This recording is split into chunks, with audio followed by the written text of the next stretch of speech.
Do you see that? Do you see that? Do you see what I've done here, Matt? Do you see my magnificence? Why am I broadcasting? All right, well, look, welcome. This is obviously a break from our regular playtest. So, Matt, do you have your Survivor handbook as everything you need to know? Your character sheet, everything. It's also plugged into the game. And with that said, just give me a second to make Matt an angry old woman in reality. All right, so that's done. Okay, beautiful. In reality. Well, but let's just take your like true nature out of this. I'm already there, Jim. I love it how you always take the old characters. All right, beautiful. All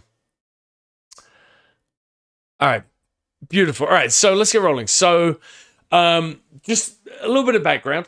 You're on Pelee Island, which is midway between. It's in Lake Erie. So, in fact, let me do this. Let me share my screen so I can pull up the map and show it to you. All right, can you all see that map of the island now? No. In Video Ninja. Oh. No. I just see your Discord. Am I showing the wrong window? Hold on 1 second. Discord. There we go. I was being a bozo. All right, can you see that now? I do. Yeah. All right, fantastic. So, just to kind of level set where we are. So this is in Lake Erie, right? So Detroit's up here, Sandusky's down here, Toledo. You can see the lay of the land, but it's actually Canadian, right? So it's part of, it's the Township of Pelee Island in Ontario. So that's where we start out, right? And so to kind of set the scene, this is a real island, right? And it, year round, it has about 235 residents. We start out almost, it's 914 days since the first recorded death, right? So there was one outbreak of the dog flu almost 2 years ago. And roughly like 85, 86 out of the 235 residents died, right? So everyone quarantined and locked down until the outbreak subsided. And then after that, 75 or so more residents decided they were going to leave before Mayor, which is Matt, the angry old lady, before she closed the docks in the airport, right? To kind of quarantine the island and keep themselves to themselves. So no one has come or gone since, right? So a few people have died of natural causes, old age, accidents in the last couple of years. And there's actually 68 people left on the island. So those who remain, mostly older people who had family who remained there and they wanted to stay with them, or people who've lived there the whole life, or people who just had nowhere else to go. There's no real electricity on the island. Doug, who is being played by Grumpster this evening, he's he owned a car repair shop, so he's built a few windmills on the island, but what they generate is marginal, right? So it powers a few batteries and portable generators, but otherwise, there's no power. There's still gas to the island, right? But there's no real power to speak of. So barter and trade are very common. Everyone's mostly working in tandem. People that have lived there the whole lives. Again, there's roughly 70 people that have left. Most of you that are playing this game, the player characters, you've all held a position of influence in the town, right? So we've got the mayor, we've got someone that was the police officer at one point, police officer in Ontario, but retired back to the town. We've got the person that was has turned into the town nurse, right? Mina, you or Jenny, I should say. Jenny was a vet, and really the only person on the island left with any medical experience. And then Doug, who's kind of the deputy fire chief, who was deputy mayor at one point, so people jokingly call him Deputy Doug, who again owns a car repair shop on the island. Any questions about anything I've said so far? Well, I got good news. Nobody has tapeworms or heartworms. So far. Jenny's on the case. Nurse Jenny, I like that. All right, so if you look at your character sheets, you'll see there is a background, right? So, there's kind of a story there. It's not particularly relevant to what's going to happen this evening. It's not like there's a kind of a backstory there that's kind of, no one has a dark secret on their character sheet that's going to come into play later, right? But it's just a little bit more color and background for you. All right, so any questions before we move on? I'll go on. It says I'm congenial. What does that mean? Kind of friendly, I know that. And again, Matt, this is going to be a test of your role playing abilities, brother. That's what this is going to be a test of. Friendly. What's that? Warm, friendly, and you became mayor by winning everybody over with your kind of like your abilities, right? So I think this is something that shouldn't be underplayed, right? So There's this thing called heart and compassion. I never come across those before either. Matt, you Man, will. that is totally you in real life, though. Come on. It really is, isn't it? I mean, it really is. He's kind of playing it down, but I feel that, like, Matt, this is you through and through. So, like, I know just you can't fool us. live up to it, Matt. Just lean into it. And by the way, Matt, Yep. are you looking at the Twitch stream? Are you seeing my beautiful handiwork of like getting all the tokens updated and stuff? Pretty cool, right? I got blank screen on my Twitch. Hold on. I will. Well, one moment. Ping. 07. Oh, very nice. Right? How cool is that? Like, I again, not everything's perfect, right? But I did all of this in a rush this evening, so I'm kind of getting there. But like, I kind of feel that I've taken what you've given me and I'm building on it. So I just wanted to call you out again and say thank you for everything you've done. You miserable old lady. All right, back to the back to the this evening's entertainment. All right, so Take it off dark mode. Take it off dark mode. Take what off dark mode? The screeny thing. Otherwise, you can't read. Yeah, Roll20. You can't see the numbers or the text. Interesting. Yeah, pain in the bum. That. All right, so I need to spend more time on Roll20. Oh, sorry, on OBS. And I say this. I know Matt's laugh like becomes me, right? All right, so you might want to look back indeed to the shared screen, right? So if you, and again, let me put this map link into the chat so you can all click around on it. But this has all of your starting locations, right? So that link is now in our Monday night chat session. If you click on that, as always, you'll be able to kind of like zoom in on any of these items. And Jenny, this is it says Melissa. I haven't updated it. So Melissa, you have an identity crisis. So you're also known as Jenny. This is where you are.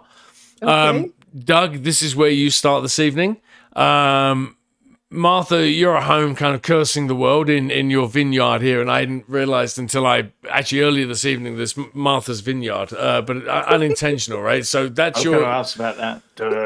No, not intentional until I should say these things out loud, because it was only when I had one of the PDF screens reading to me, and I was like, Martha's vineyard, really? So anyway, and then this is where Pete starts, right? So It's afternoon, right? It's early, or like just afternoon, I should say, in early September, right? So it's a beautiful day.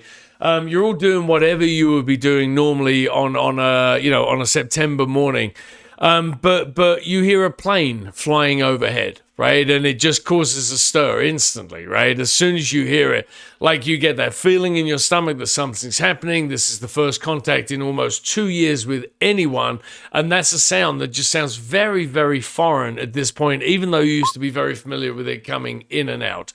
So it sounds like a small plane, right? I mean, it sounds like, that kind of, a Cessna or whatever kind of light plane that people would use. It doesn't sound like a jet or anything along those lines, but you can hear it somewhere off in the distance. So if you look on the front cover, it's a little bit small, but if you look on the front cover of your Survivor handouts, you'll see that there's an X, right, which is where you start. And again, I've already kind of pointed out where you're starting. So,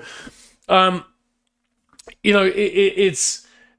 I'd love it if you could help me fill in the gaps here, right? If we could kind of run around and everyone say what they were doing when they heard the plane overhead, right? And kind of introduce your characters to the other ones. I know that some of you are only seeing the character sheet for the first time now, but just give everyone a sense, like look at the 3 words on your character sheet, kind of if you've looked at the background or the skills or anything or the attributes, whatever you think that you'd relate to someone, people that have lived on this island with you, and you'll know each other at this point because there's only 70 people left on the island, so you're all pretty close.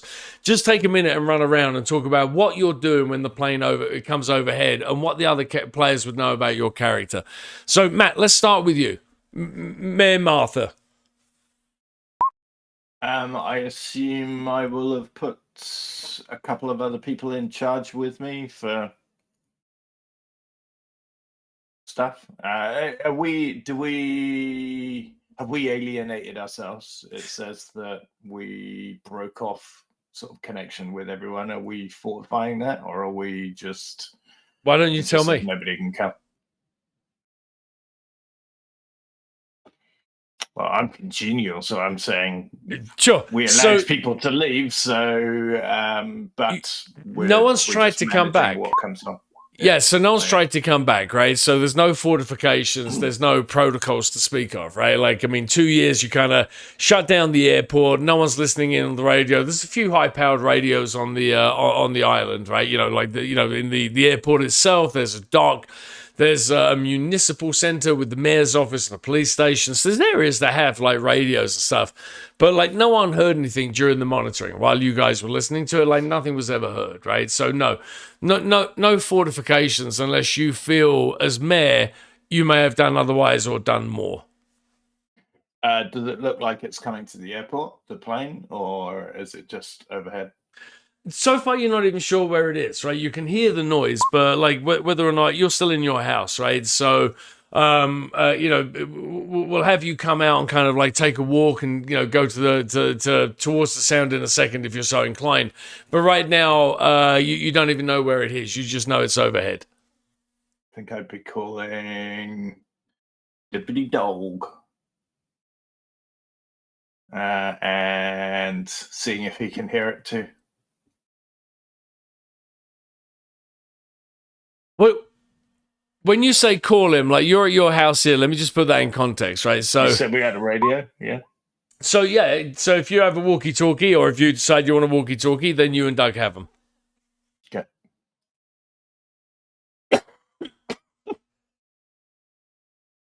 Morning, Doug. There's something you don't hear very often.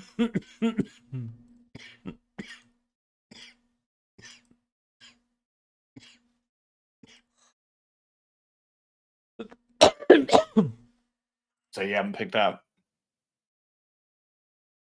Who you, Doug? In the nicest possible way. Hey, Doug, do you think you might have heard the sound, or are you making are you banging around too much?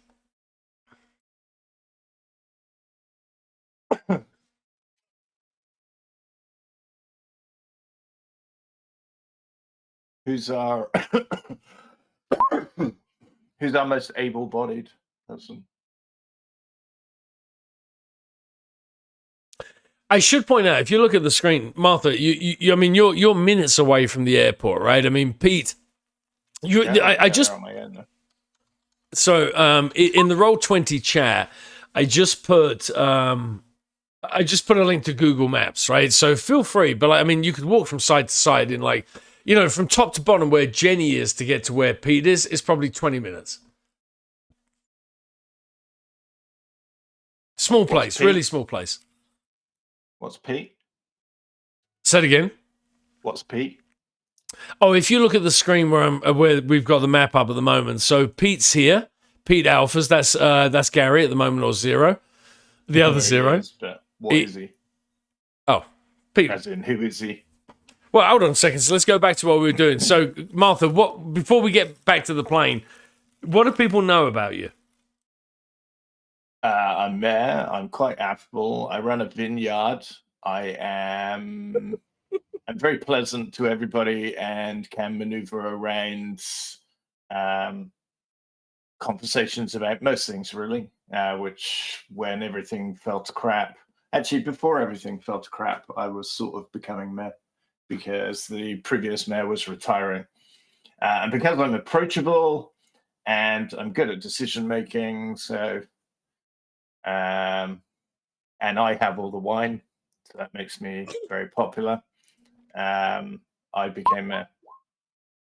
Thank you for that, by the way, John, kind of putting that into context. If you didn't see it, John just said walking from the top part of the island to the airport, like walking from this corner to the airport. He's pinging it for us. Thank you there in Roll20. Walking there's about an hour, right? So let's assume everyone has a bike if they want to have a bike. And John, would you mind switching that on Google Maps to the bike just to give us an idea of how long it would take to get there in that sense?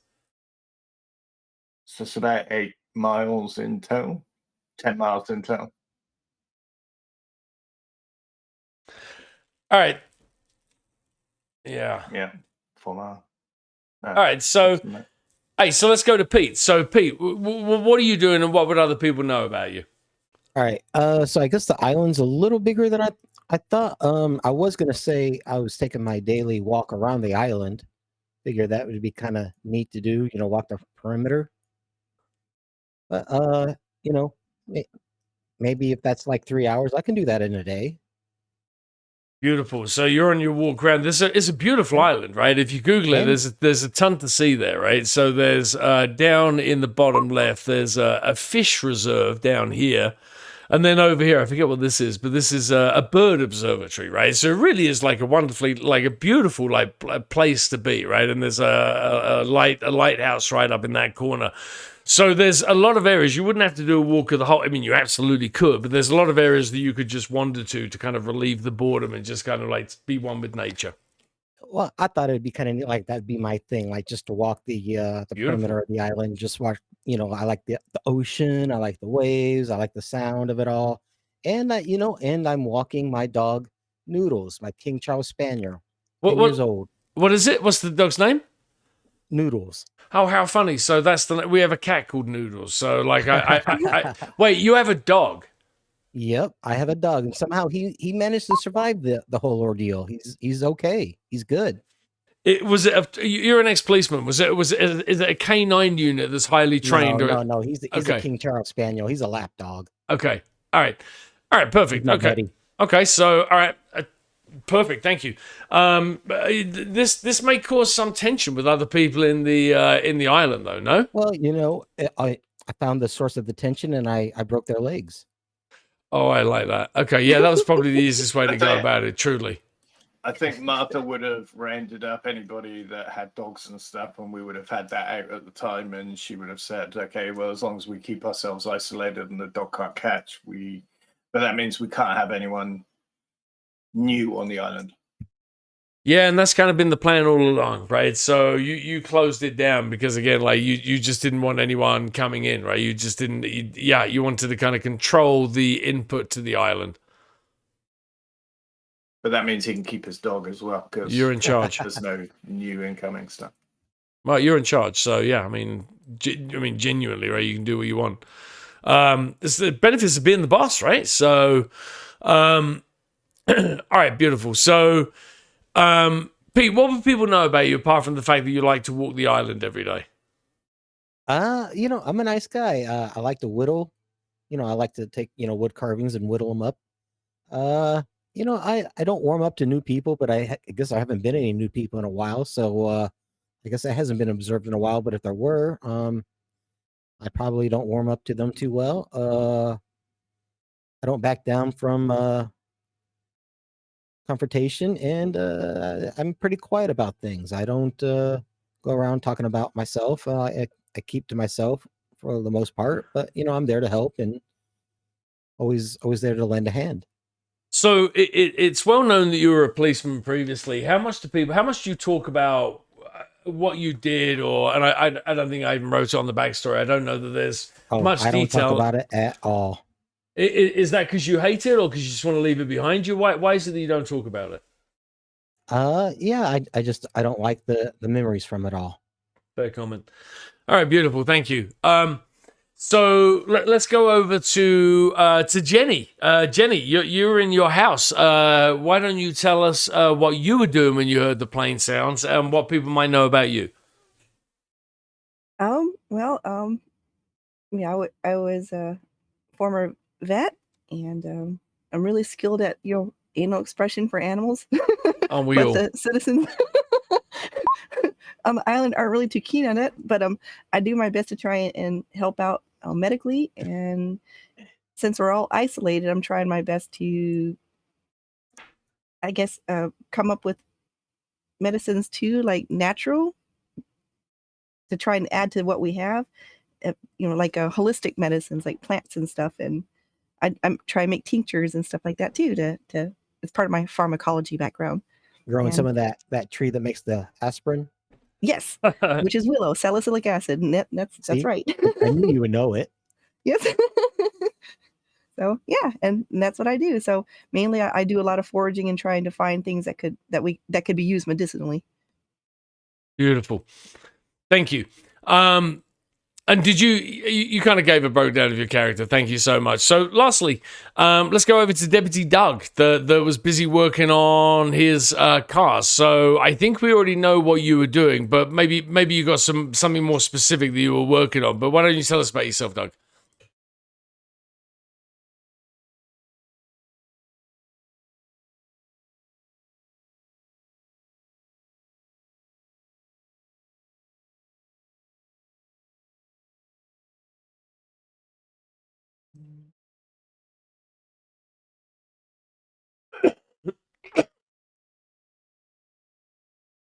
Well, that's working great so far. Good start. The plane has a bomb.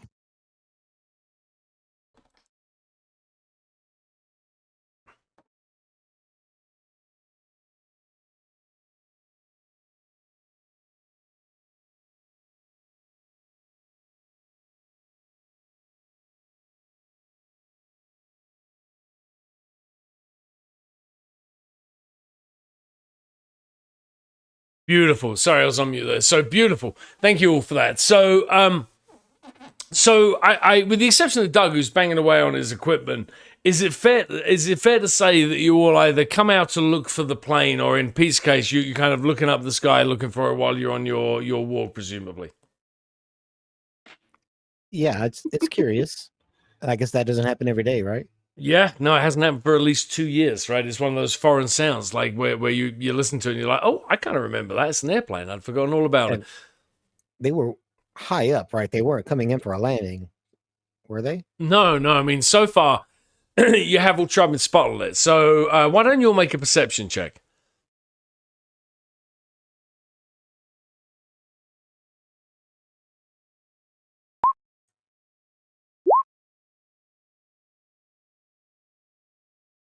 I'm boozing out.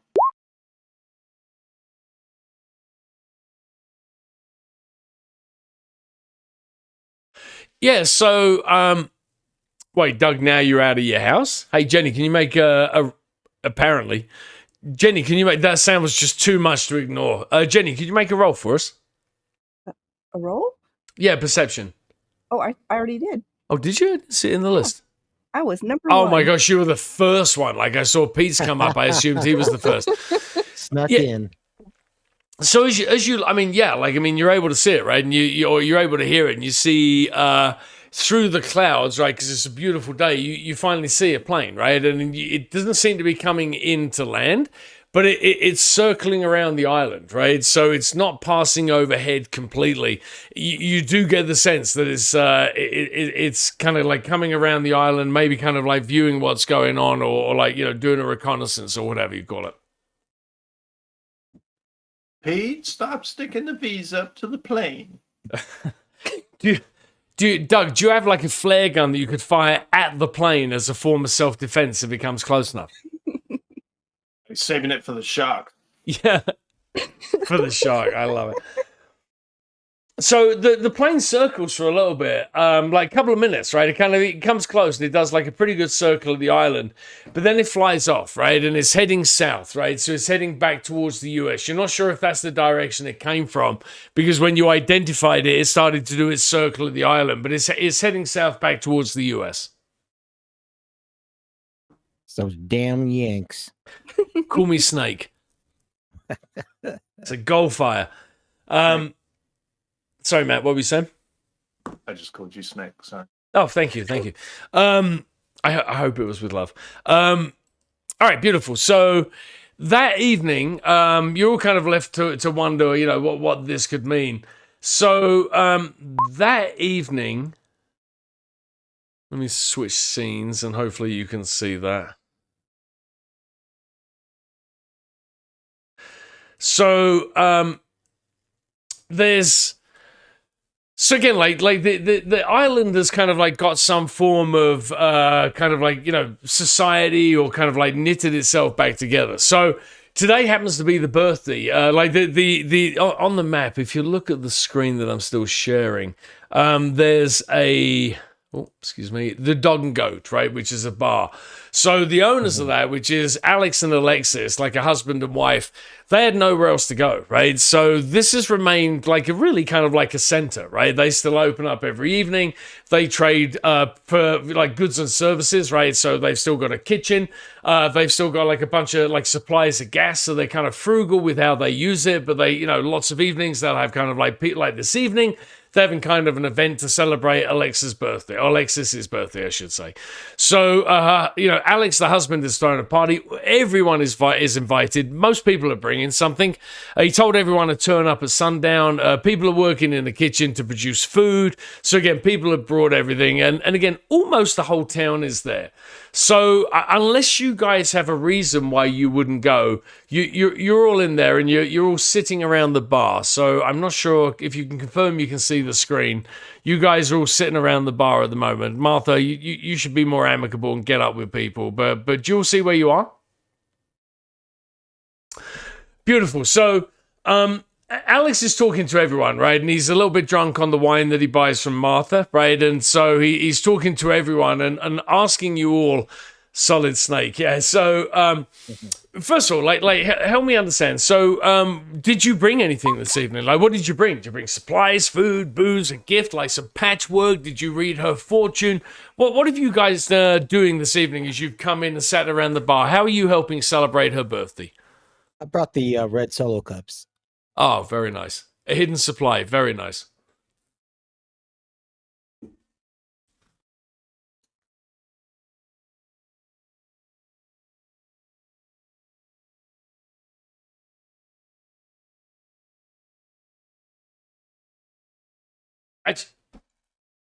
Doug, you actually brought a couple of portable generators, right, that you've run from the windmills, right? So it's how they're powering this evening, right? So you've managed to hook it up. So you may be the only person, as you started talking, I was like, I know what you would have done. You may be the only person that didn't need, like, they're giving you free drinks all evening. You're not having to trade or barter for anything or make any promises. They're just super glad, and people keep cheering you on this evening as Deputy Doug has given light to the bar this evening. So you're kind of like the hero of the piece.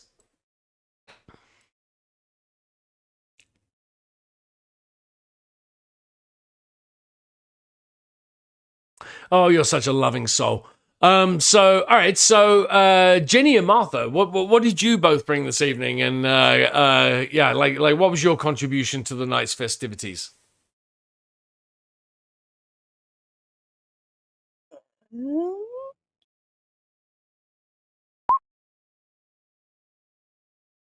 I imagine Martha's widespread book reading, so she would bring a book that was possibly unique and would be a nice gift. Oh, that's very nice. A book of poetry or how to grow the kind of mushrooms that it looks like Sven's after in chat. Possibly not the mushrooms. Possibly not the mushrooms. So, Jenny, hot tamales could be your answer to this, but or maybe it's some kind of medicinal recipe or helper for Alexis who has a little bit of rheumatoid arthritis. Yes, that sounds good. I made a balm out of wild herbs that's really good for arthritis.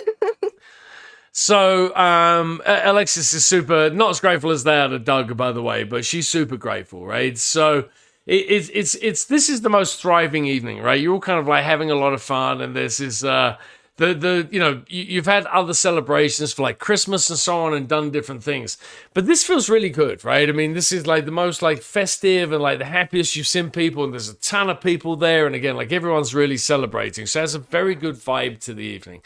So again, Alex is getting a little bit drunk, right? And he keeps asking people, like, all he wants to talk about is the plane, right? And kind of what that meant, and like, wow, isn't this kind of crazy? Like the first time we've heard that sound. So can you all take a minute and fill me in on your feelings on the plane? Like, what are you saying as part of this conversation? Are you guys excited about it? Like, you anxious about it? Like, how do you feel about the possibility of other people connecting with the island?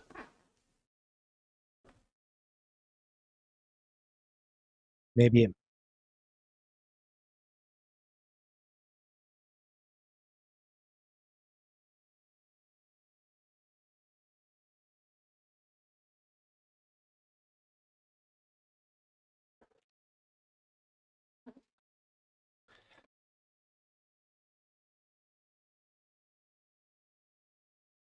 Yeah, same here. We don't have very much supplies. I'm worried that we're going to be, like kind of like looked over and have stuff taken from us. But that's just me. I'm going to take a optimistic view. I'm going to think that maybe it means civilization is coming back, and if they've got planes, they probably have all the resources they need. Alexis claps her hands and points at Jenny and says, "What if they come and bring us chocolate? Would that be such a terrible thing? Because you guys haven't had chocolate in more than a year. You haven't had anything with sugar in more than a year." So she's kind of excited, like, again, a little bit tipsy, but she's kind of excited by the idea. Well, if they're bringing chocolate, then yes, that's absolutely okay. Martha is kind of the elder statesman, or stateswoman, I should say, of the village. What's your perspective? I think I would like to take Jenny aside and just ask her what her thoughts were in terms of if people did come to the island, even small individuals, what that might mean in terms of the distemper.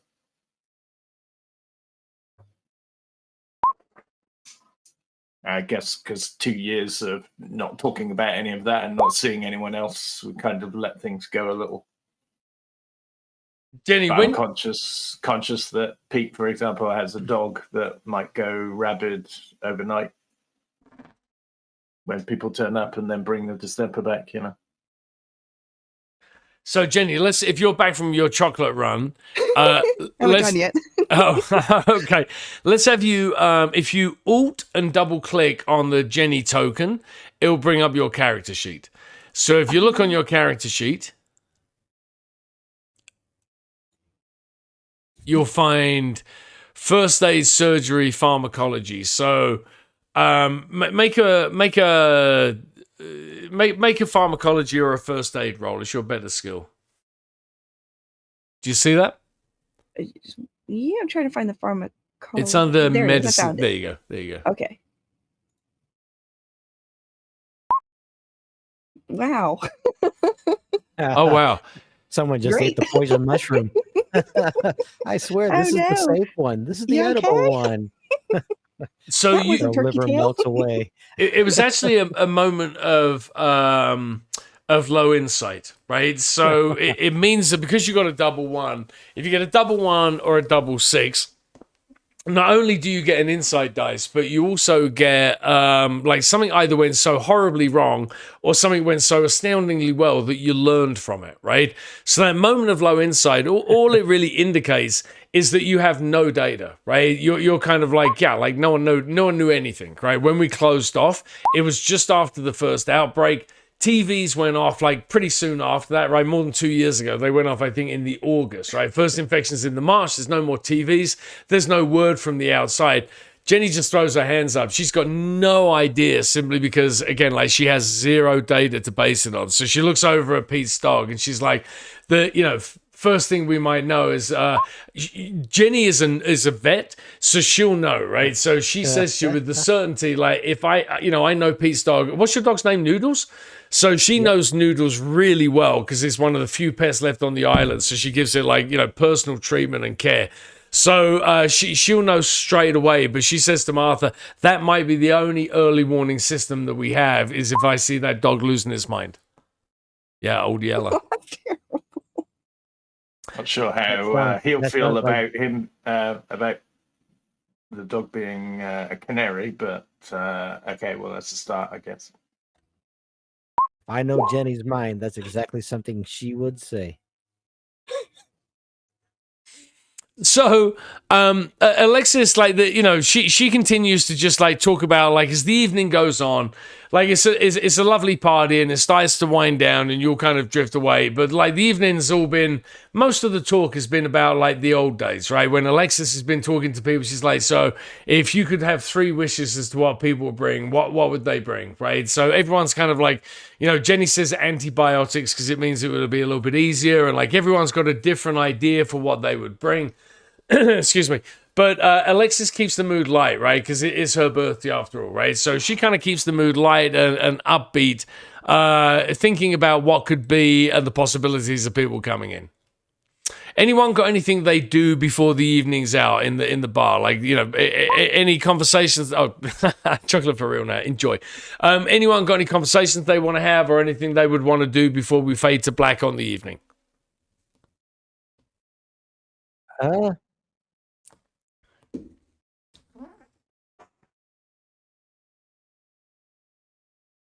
Oh, there's a pool table at the bottom. Hold on here. Yeah, I see something I want to do.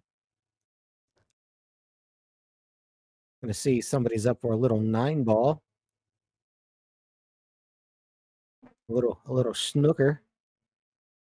That would be, the good news is this bar is like a popular location for people. So that would be a regular event. So even though you're excited about it now, this would be one of those like few touch points of, really the dog and go has become the kind of like the touch point of humanity, right? This is the best evening anyone's had there for a while.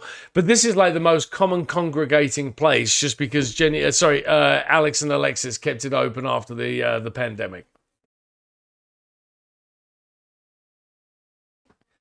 So I think we're going to fade to black with Pete being a bit of a pool shark and losing his first game so he can gamble on something with somebody else there and get something for himself. So Pete, feel free to stick something in your inventory that you managed to cheat someone out of. Pick something I cheated somebody out of? Yeah, like a pair of binoculars or something you goose someone out of because like you pool sharked them. That's where the scene ended. Right. Like it faded to black. Flashlight. There you go. A flashlight off of them. There you go. Put it in your inventory. Enjoy. Right. Use it in good health. All right, so the next day, right? So you're all kind of like thinking about it, right? But it's next day, later in the afternoon. What have you guys been up to during the day? Just kind of like help me out or help set the scene. What have you guys been up to? And did any of you wake up with a hangover? Did any of you drink to excess last night?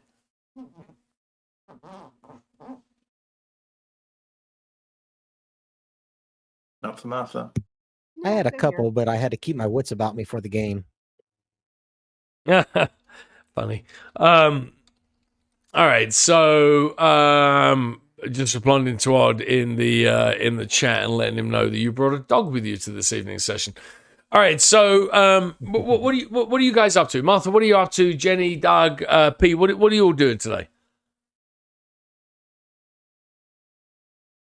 Is Pete considered a resident, like, police force, or is he turned his back on all of that and somebody else would be that in the community? The original... Sorry, go on. Sorry. No, please. I'm retired, but I imagine if there had been a need for a cop at any moment, which I imagine maybe in this whole time there wouldn't have been, with the population so low. Really? Maybe, I don't know. Maybe a domestic problem.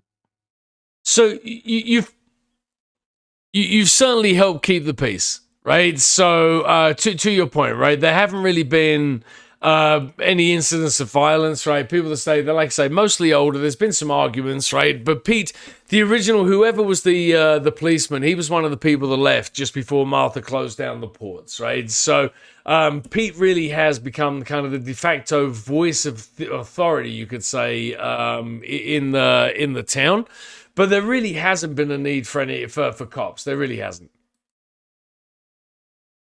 But I imagine it.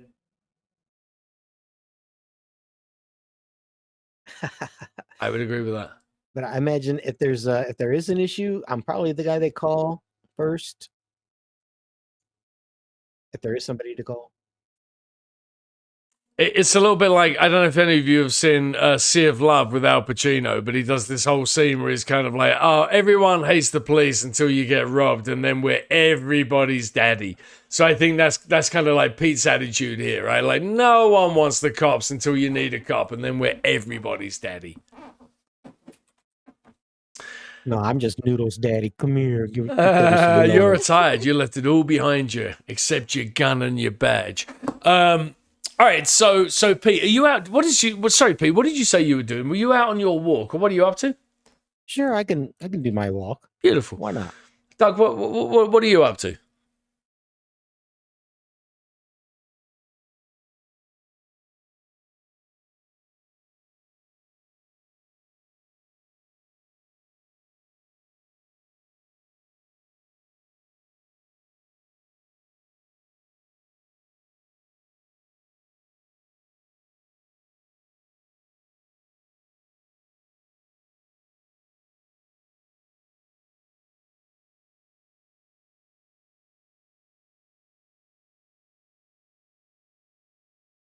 Beautiful.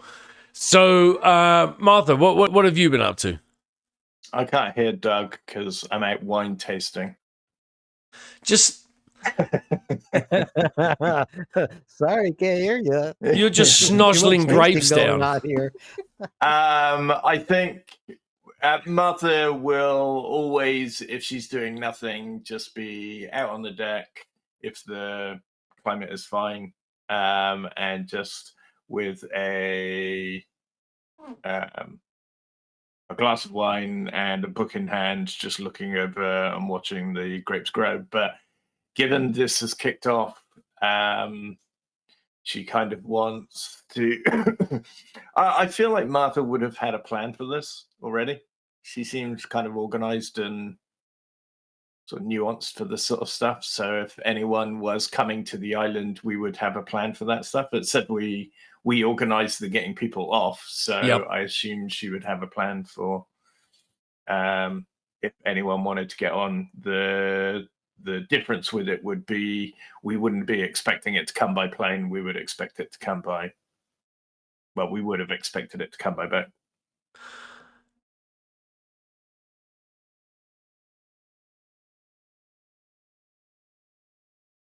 Yeah. Well, I think we'd be trying to be ready for those policies. what would that look like? So, what would you do? The airport's like, I mean, actually, you can Google it, but let me see if I can zoom in. I mean, the airport's, it's just a rinky-dink little airport, right? It's kind of a single runway. If you can still see my screen, I'm not sure the map's going to zoom in much better or give much more clarity. Single runway, a couple of buildings at the front, like really not much to it. So your only real bet would be for if you were trying to sabotage and stop people from landing, you'd have to do something to the runway. That's the only way to, or try and shoot the plane down or do something else. But that would be your only real option. I imagine we could.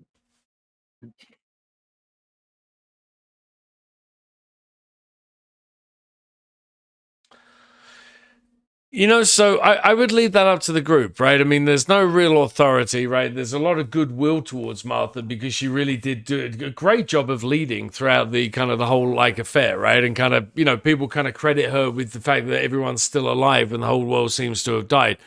But I don't know that it's Queen Martha's Island, right? I think if there is, I mean, you'd all have to decide how you'd react to being told what to do, you know?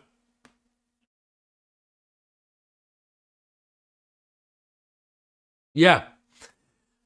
Yeah, like I mean, you're all voices of authority, right? I mean, like everyone that lives on the island has a voice, obviously, but you're all people that have done things that kind of like, you know, again, like a vet come like makeshift doctor, previously a policeman, a fire chief, someone that ran a successful business, was previously deputy mayor, someone that runs a vineyard, and like so, you're all people that have garnered respect. But I think it is much more the kind of cabinet approach. I don't know that she's barking orders at people. I think she's too smart.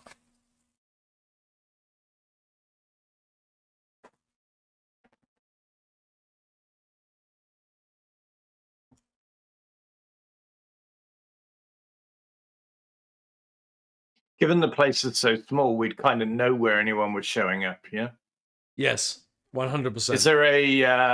Is there some sort of lighthouse or something that raises you above the horizon so you can see in both directions? There is. If you if you look at my screen in the top very northeast corner of the building, there is a lighthouse. It's actually you could see a long way from it, but again, it's right at the one end of the island. And although you can see everything, it is elevated, but it's kind of pointed out.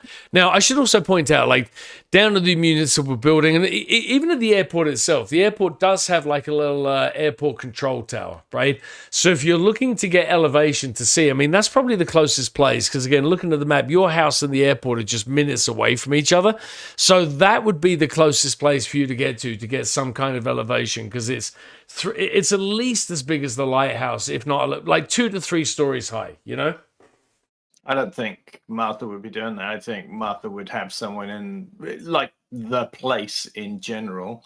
The rule would be that someone has to, be watching out. It would be a standardized sort of thing, and everyone takes turns doing it. So I would put that to the rest of the group, right? It's been 2 years. Like, are you? And I'm okay if you are. I'm not trying to talk you out of it, but I don't want this to be Queen Martha again. This is more like President Martha. It's 2 years on. Do you think that everyone would have kept up that vigilance and there'd still be a daily watch out? And I'm okay for this, by the way. I don't think that would happen, but now we're to, holy shit, someone's actually around. I think we would reinitiate it, no? Oh, reactivate the protocols from previous. Yeah, okay, that makes sense. Exactly.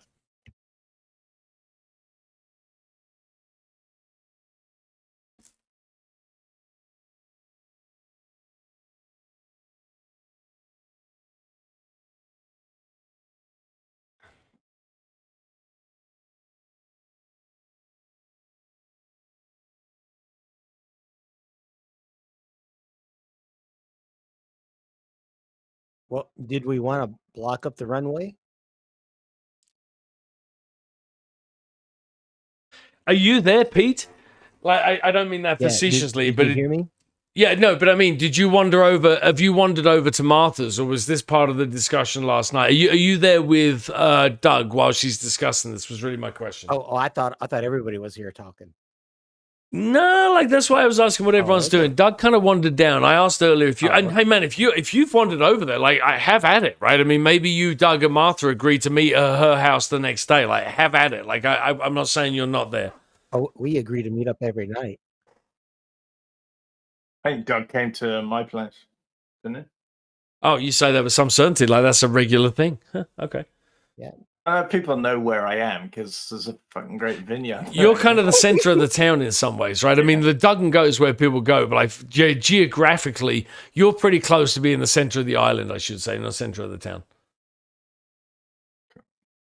All right, so Jenny, what are you up to? Apart from getting chocolate, and maybe you got a stash that lasted you a couple of years. Who knows? And hopefully it's not like laxative chocolate, because that would be a double-edged sword, right? I mean, it wouldn't be all bad, but it wouldn't be all good. All right, Jenny, what are you doing the next day? Well, I just was I guess I'm just working on tinctures. Yeah, more tinctures. So I was thinking that's a funny sounding word. Yeah, so you're working on your tinctures. Okay, cool. I might go back down to Martha, see if she has any like green alcohol, maybe, because I need more for my tinctures. Well, it's funny. You and Doug live very close on the island, right? So maybe it feels to me like Martha may have said to you all the night before, like to congregate at her house. Maybe she even offered up dinner or something along those lines, right? But she it sounds like Martha has the need to reinstitute some of the practices or protocols from previous. So it kind of makes sense that all the if you want, it kind of makes sense that you're all kind of congregating at Martha's for whatever reason. Is that fair to say? Sure. Yeah. Martha, have you put somebody up in the control tower already, or is that one of the things that you're looking to discuss? I think it would reinitiate as soon as anything big happened, and yesterday was a big enough thing if everyone was talking about it that we'd stick someone else up. Okay. Up there straight away. Okay, so the guy that's up there at the moment he's actually still on the Roll20 screen. Let's just say it's the character. If you look at the very south of the island, the character that I'm pinging at the mire is Cyrus, who I think the Zero called the Morgan Freeman type character. He looks that way, right? So Cyrus is on duty at the moment. And Cyrus, super interesting guy, right? So he was previously a tech mogul who retired here, like an early retirement. He's been writing books. He wants to be kind of the next John Grisham, so he's been writing books, and he's been a tour guide when the summers. So he's been here a few years, and is also very, very well respected in the island, right? So you guys are at Martha's and you're discussing. And Martha, are you making kind of like lunch? It's early afternoon, kind of like mid-afternoon. Are you making kind of lunch or dinner for people, or is this just like a strictly business meeting? Yeah, it'd be a sort of lunch, I think. We've got the vineyard would have a taste testing thing, so it'd be a sort of nice place to meet and kind of swanky, and it'd be a bit run down now, but at the same time, kind of homely and nice. Hey, Martha, let's have you make a farming roll.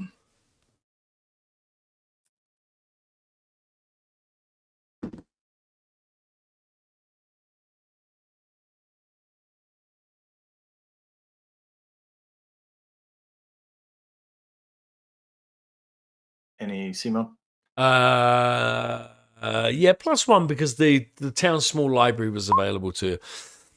Just So yeah, you have roll 2d3.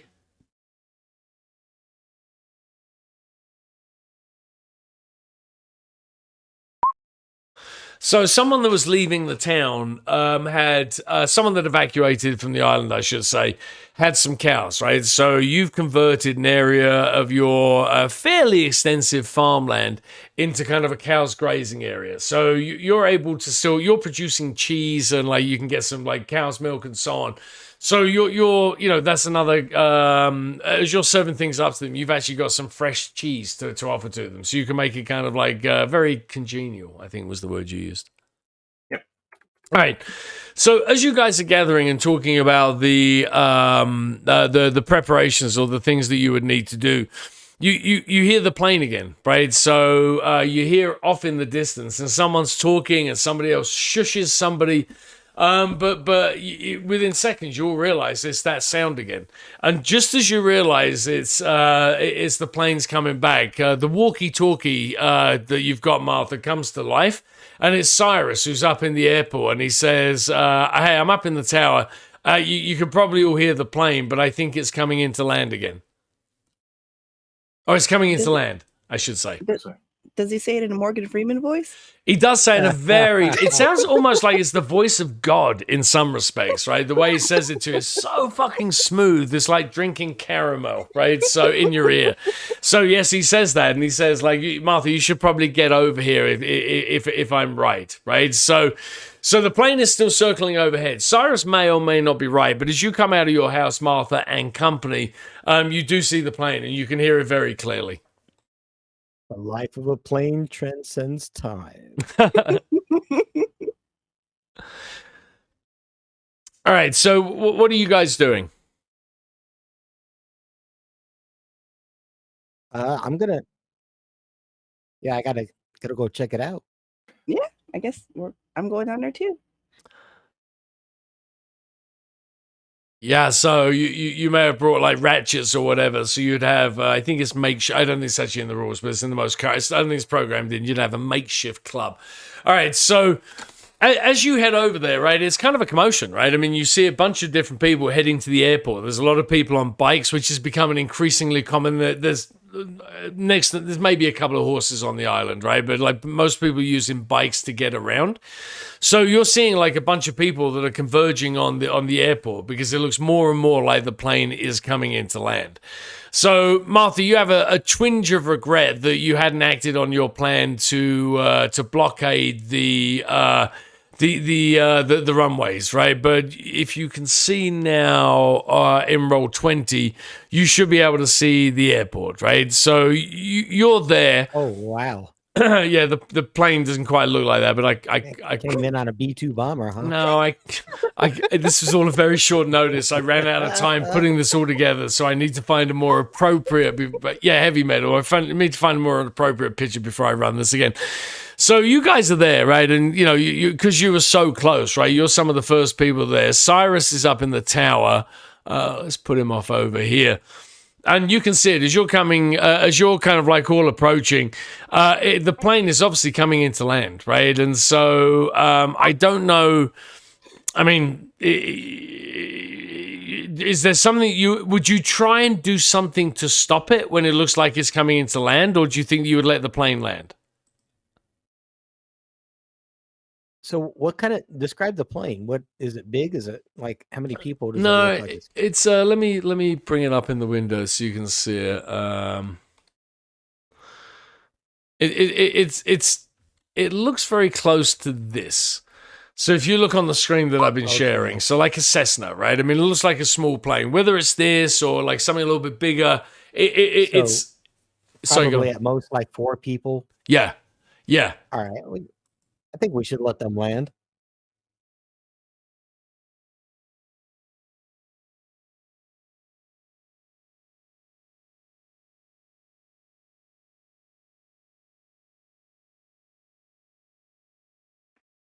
Yeah, I mean, if it really was a B-2 bomber, I'd be a lot more afraid.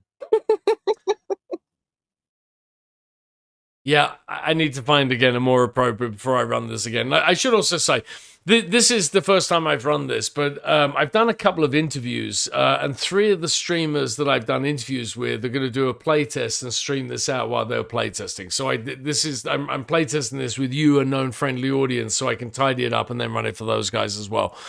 So again, I'll find get rid of this B-52 when appropriate. All right, so. The plane's coming into land, right? So there's a bunch of people watching. Again, there's probably like 15 other people. There's these people you can see here, and a bunch more people are turning up. And the plane comes in and it lands, but it's very heavy, right? And so people wince, right? And there's like people audibly groan, right, when it lands because it feels like it's going to pop a tire, right? So it like bounces a couple of times, but then it comes to a stop, right? And so it pulls up very, where it is now, kind of like not close to you guys, and it was never a threat when it was coming in. But it does pull up to where it is, and somebody climbs out, right? So this fella, if you can see him on the roll 20, he climbs out, right? And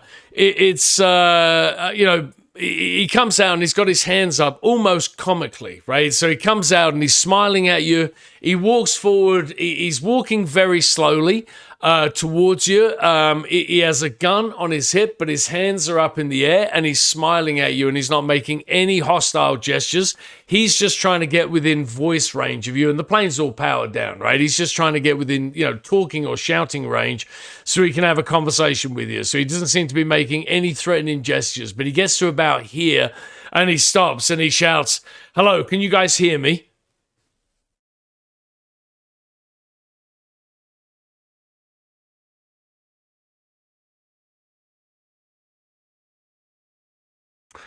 So he's smiling, right? So he says to you, he thanks you for the warm welcome, right? And he says, "I'm Captain John Matthews of the U.S. Regulated Militia."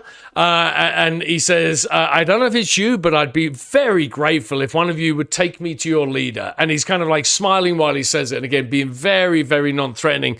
And, he's trying to be, if anything, he's being very charming.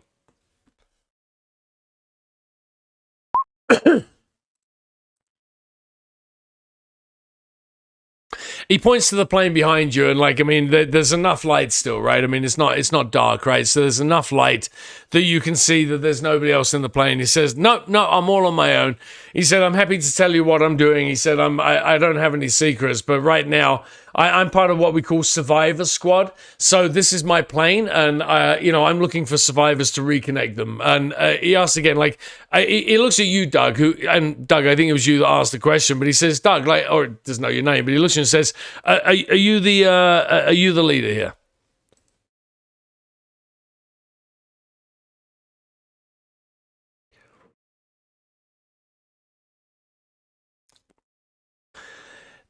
So he says, "Do you mind if I come over?" Rather than shouting at you, can I approach?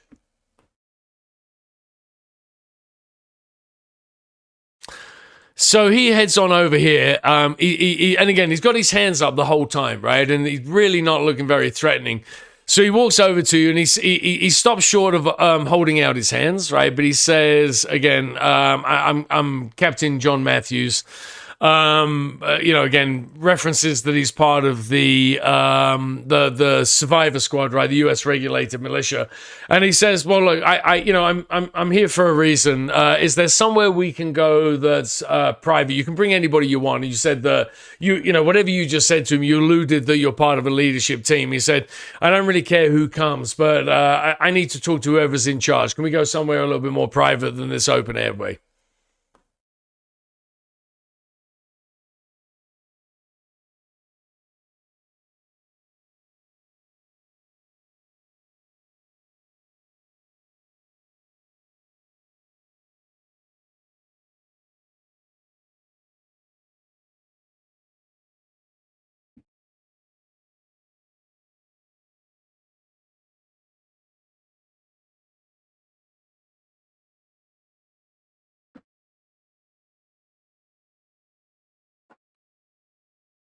Sorry, I had something over it. Ping it again. You correct. Yep.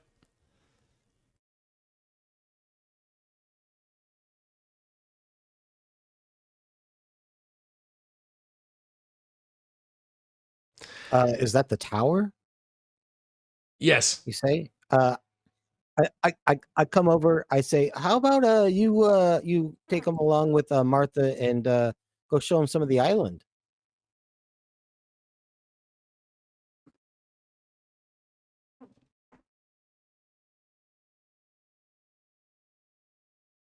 Martha or Jenny?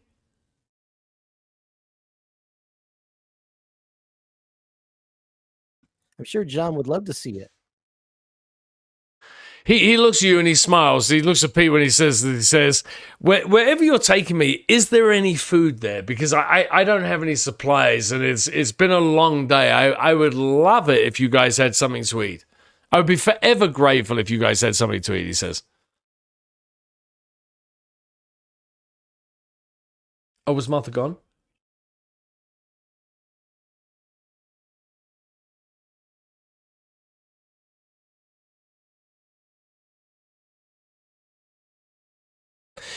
Hey, talking about Noodles, or I just like that picture of Noodles. Is Noodles with you? Yeah, I imagine he's with me everywhere. So he has. So this guy has a kind of an adverse reaction, right? If your dog's coming over, he looks as you're approaching, and he looks at the dog, and he said, and for the first time, he looks aggressive, right? His hand goes almost reflexively to the gun on his waist. He doesn't unholster it, but he does put his hand up and says, "Please keep that dog away from me." Oh, Noodles don't hurt nobody. You know, he's not won over, right? And it's the first time he stopped smiling, right? He's been super friendly and super polite at everything. But now he's kind of like, you know, a lot of people said that. And I don't know if you know how many people ultimately died, but like, I just, if you guys have got dogs on the island, like, just keep them away from me. And so he looks at you, Doug, and he's like, I don't know if that guy's one of your leadership team, but like, wherever we go, can we not have that dog with us?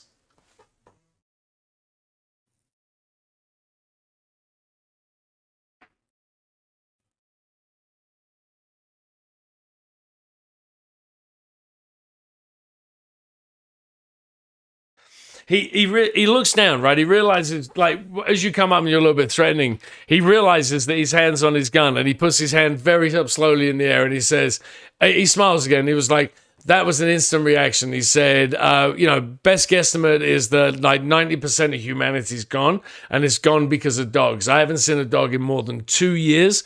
And he said, like, I'll take your word that dog's not infected. And he looks around and he says, I guess otherwise you wouldn't be here. He said, but you can understand my reluctance. But his hand's nowhere near his gun. And again, he's got a very calm demeanor about himself because he's not here. It doesn't seem like he's here looking for trouble.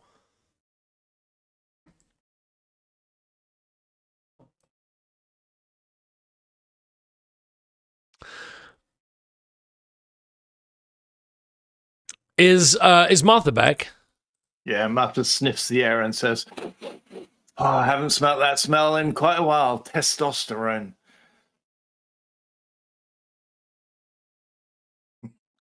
You guys good put whiff. away the guns, and let's all go sit down, have a nice little talk. So he looks at you and he says, he smiles at you and he says, I'm guessing that you're part of this leadership team as well.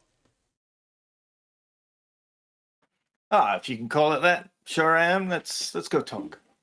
He says, well, I appreciate it when cooler heads prevail. Doug has suggested going to your house, Martha. He was hungry. I'm not sure if you hear what he was saying there, but he said, like, wherever we go, is there any food? So you okay with going to your house?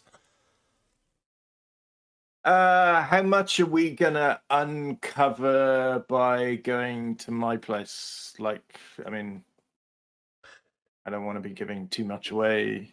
Yeah, I mean, there's a number of places you could go, right? I mean, it's you could go back to the bar, you could go to an empty house, you could go to your house, Martha. You could like find there's probably offices and warehouses in here. You weren't here, but Pete wanted to keep him away from the control tower where Cyrus is.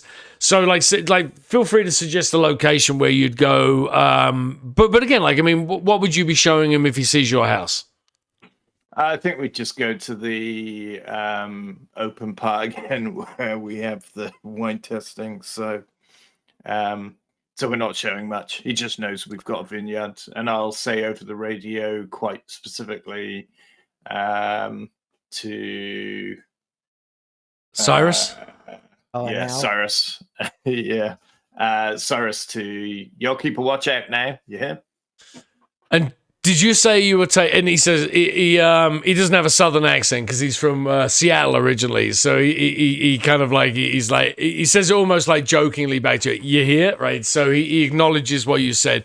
And where did you say you were going, Martha? To like the vineyard, but not to your house. Is that right?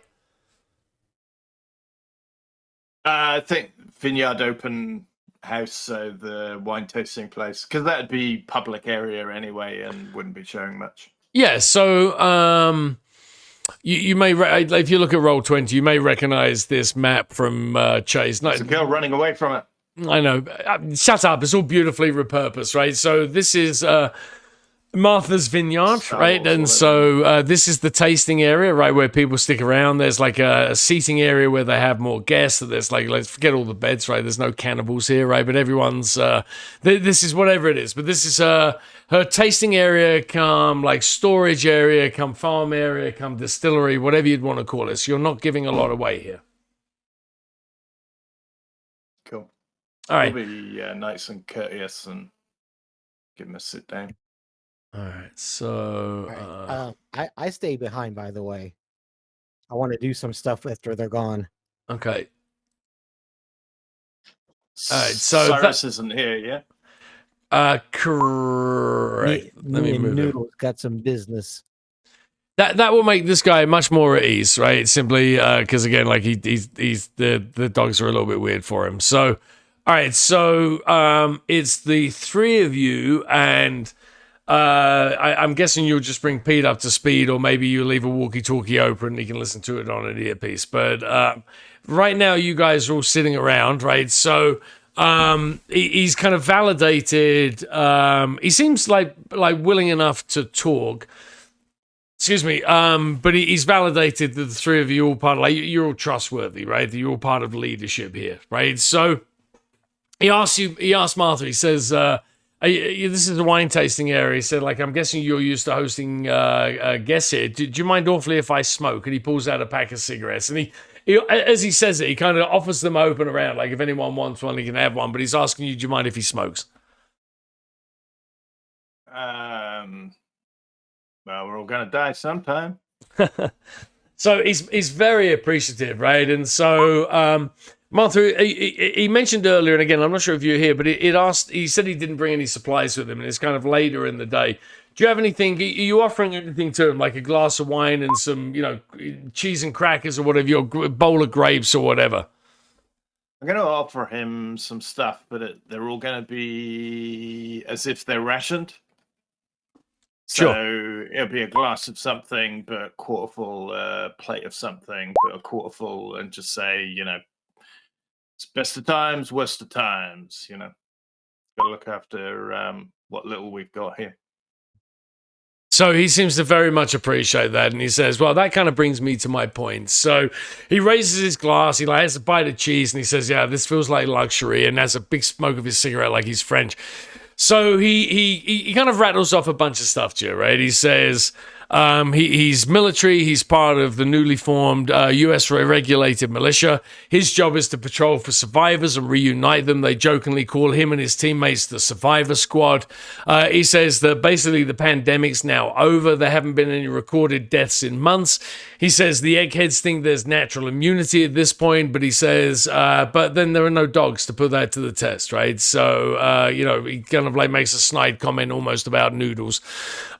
He says that there's a nascent military government that's coalescing in the US. It's based out of Virginia. First goal is to reunite survivors under one flag. Next is hold democratic elections. He says things are really starting to look up out there. He said he saw the island yesterday while he was returning to base with some other survivors, but he had no room, so he decided to come back today. He said that he hadn't intended to land. He was just going to reconnoiter, but he had a fuel leak and was basically forced down. So he says that he's going to need to repair his plane and refuel it before taking off again. He says, but, his mission is to locate and reunite survivors, and that the island and the fact that there are a bunch of you here, you haven't told him exactly how many yet, because again, he's kind of giving you his pitch or his story, but he basically says you have an infrastructure and you have a bunch of healthy people there. He said this is too valuable not to pitch into the effort. So he says, he says all this very friendly, but he says, I really care that this island's supposedly Canadian. He said that, as soon as they reestablish a government, they can lobby for its return. But he says, as of right now, this is US soil. So he says, he asks you, and he's giving you all this information, and he's done it in a way like he thinks you're going to be excited, right? So he's relayed all of this in pretty much one go, right? And he's taken, the whole time he's been eating his cheese and smoking cigarettes and drinking wine. But he's basically relayed, the state of the nation back in the US, or the state of the nation off the island. So do you guys have any questions for him, or, what's going through your heads? Over to you.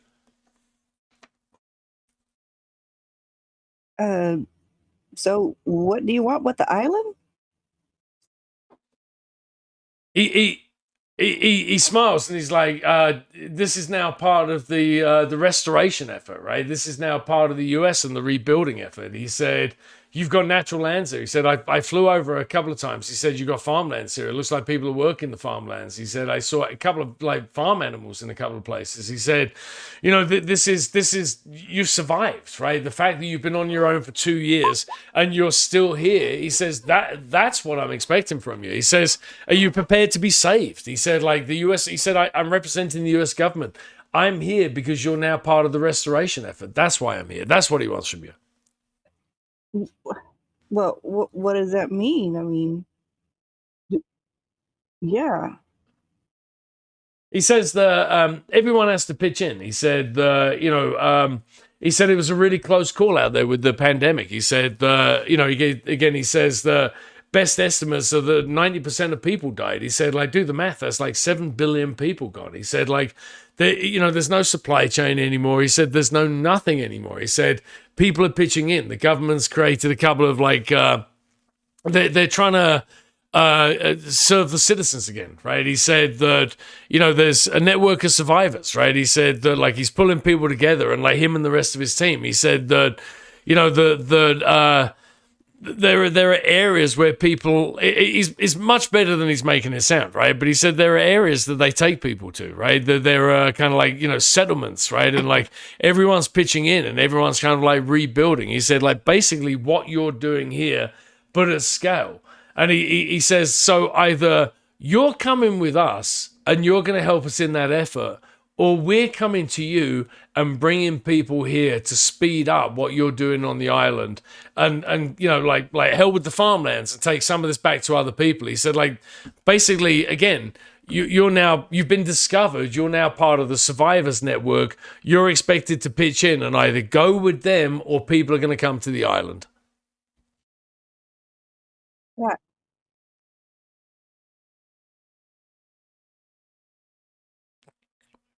Correct. There's enough small game. I mean, first of all, like you can fish like all day long, right? A little bit like the other game we played in Astoria. But also, there's enough kind of like, if you look at the map, I mean, there's enough kind of Greenland where you can assume there's lots of rabbits running around. And like, again, there's only 70 people on the island. So, you know, there's nothing being made, but you're all doing pretty well, right? And you're not starving like he kind of alludes to some of the others, you know, some of the horrors he's seen. And like, you know, you guys seem to be doing pretty well for yourself. It doesn't look like, you know, malnutrition has run rampant through here like we've seen in some of the other survivor camps.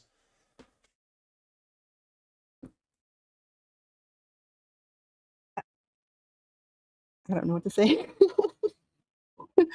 Well, thanks to my tinctures, no, but no, I'm really skeptical. It says okay, if people come here, what's going to happen? How does this affect us?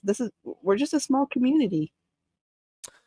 He says that, yeah, but he goes back again to it's a small community, but you guys are obviously doing. He kind of looks up and he says, like, you know, he points at the food in front of him and like the wine, and he looks around and there's a fire going. He said, you wouldn't believe the horrors that I've seen out there. He said, like, you wouldn't believe the horrors that are going on out there, right? The last 2 years have been brutal. Like, humanity's gone through the ringer and is starting to come out on the other side. So he said, look, and his mood shifts a little bit with some of these questions, right? He's still very friendly, but he's like, hey, so like, guys, like, is how this works. You've been discovered. I'm going to have to call this in on my radio to my superiors. They got to know where I am. He says, we can do this one of two ways. He says, we can do this the easy way or the hard way, right?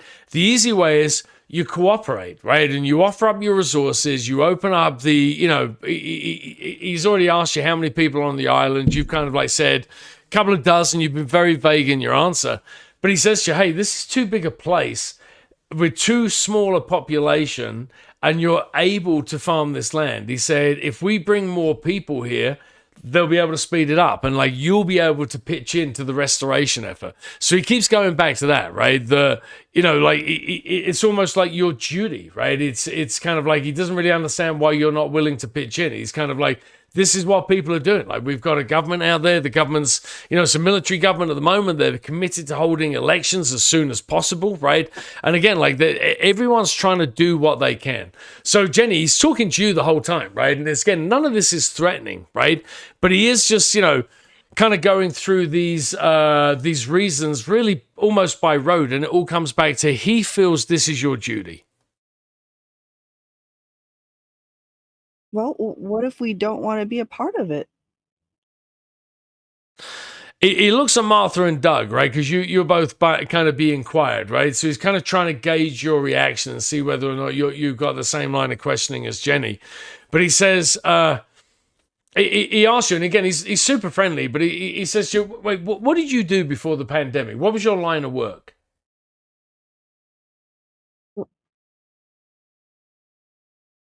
Yeah. No, it was tourist attraction. Mostly in the summer. When the shark wasn't there. Yeah. Yeah. Yeah.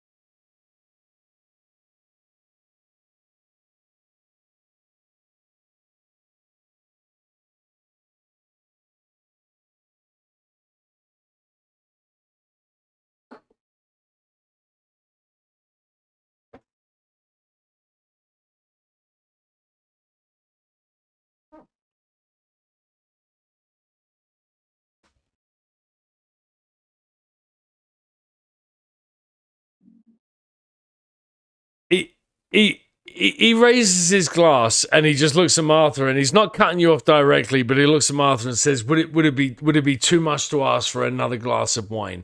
So he effectively cuts you off, and then he looks at you and he says, this is actually really cute. He says, not many people of your age survived. He said, like, I haven't heard anyone talk like this for a while now. Like, and please carry on. Tell me about how the generation that's rebuilding let you guys down while you've been secluded on this island. So kind of leans forward with his hand in his cheek, or his hand on his chin, I should say, waiting for you to continue with your little rant.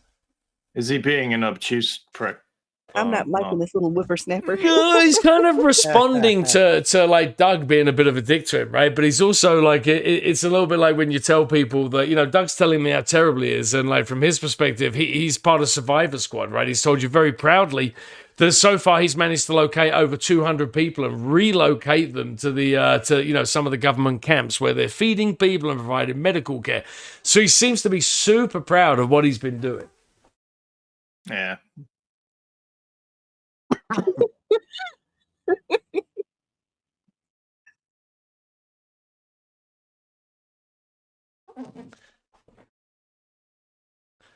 Yeah, he smiles at you and says, "I'm from a regulated militia. You remember that? The well-regulated. We're living to the letter of that. I'm not here from the federal government." And then he says under his breath, and he's like, "I guess I am kind of here from the federal government." He looks at Martha. Did you say yes or no to another glass of wine for me, by the way? I'm seriously contemplating giving him some belladonna wine. Get that tincture on. Where is who else is here? Oh, I've still got my radio. Yeah, let me get that for you. I'm gonna leave. I'll nod to Doug to sort of keep an eye on him. And I'll go out of the room and I will contact Morgan Freeman on the radio. I'll tell him to go into the cab of the plane and pull the radio out. Well, we were over there doing stuff while all this conversation was going on. Unless you okay, so I was waiting for my turn to jump in. Yeah, beautiful. So let's take sorry for splitting the party. Let's take a dramatic break, and I don't have anything set up. Let's head over to Pete and Cyrus. And by the way, so Cyrus, 4 glasses of wine. You're missing out on the wine while these guys are getting him drunk. But Cyrus, by the way, again, like in his background as a potential player character, he can fly planes, right? He has his own plane license, and there are 3 planes that are at the airport, and one of them is Cyrus's. So he's pretty familiar with this type of equipment or that type of plane. So Pete, over to you. What are you and Cyrus up to? Yeah, I wanted to say, so he knows how to fly. He knows these planes. Yeah. We're going to search it top to bottom, and I want him to look over the radio equipment and know like all the channels and like, you know, if there's a way to see the backlogs of all the different frequencies he's been using and, you know, just, you know, every bit of info out of it. All right. So log sheets for where you came from. So let me just do something with Cyrus. Yeah, I don't know if they still keeping flight logs in there and everything like that. Let's calculate how much fuel, yeah. So they must be doing some sort of. All right, so you said he landed heavy. So yeah, what is the cargo? What's making it so heavy? Beautiful. So let's have you figure this out. I'm looking at Morgan Freeman right now.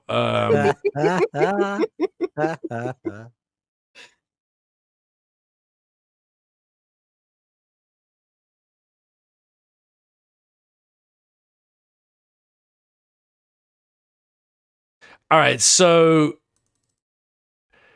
let's have he's set up for a group check.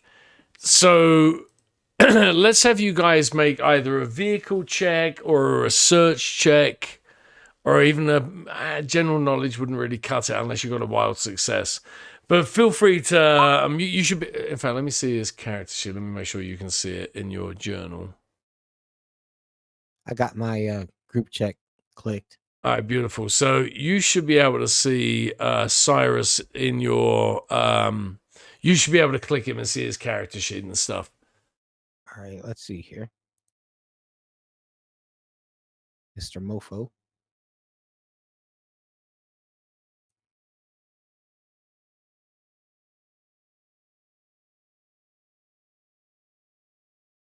doesn't look like it gives me access to his information. I just see his icon. Oh, interesting. All right, so let me see if I can fix that. So let me...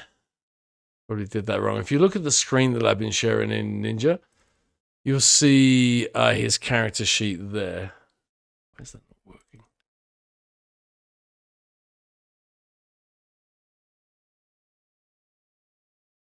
Sorry, what's the dealio?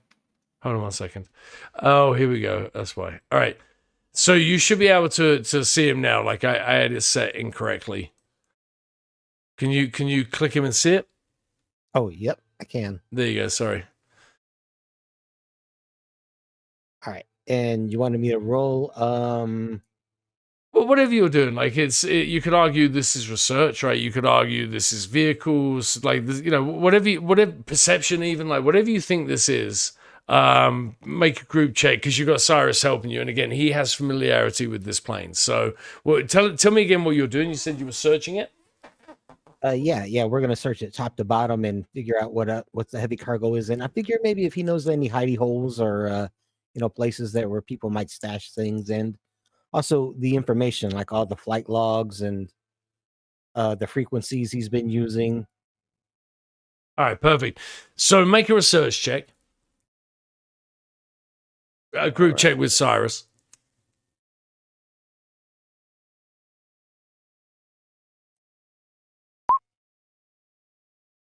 And actually, have a +1 C mod if it's not too late. Oh. It would have been 13. It wouldn't have been a wild. It doesn't matter. Like 13. Yeah, it would have been a 13, so it wouldn't have been a wild success. So,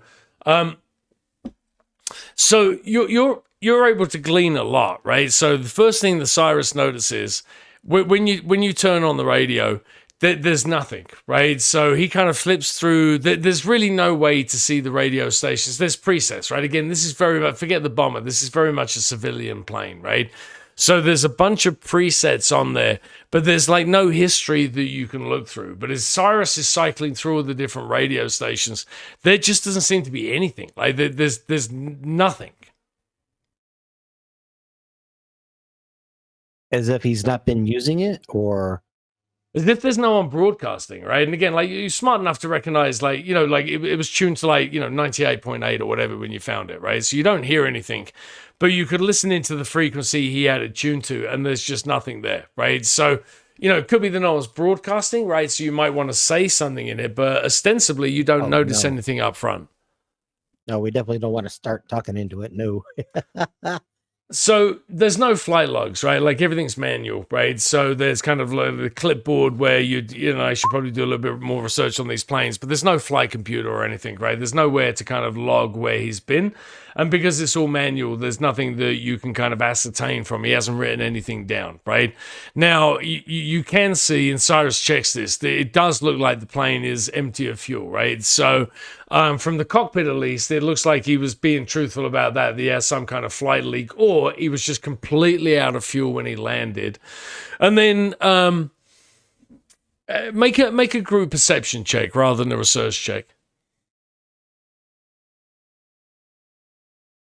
No C mod. Hey, Mina, welcome back.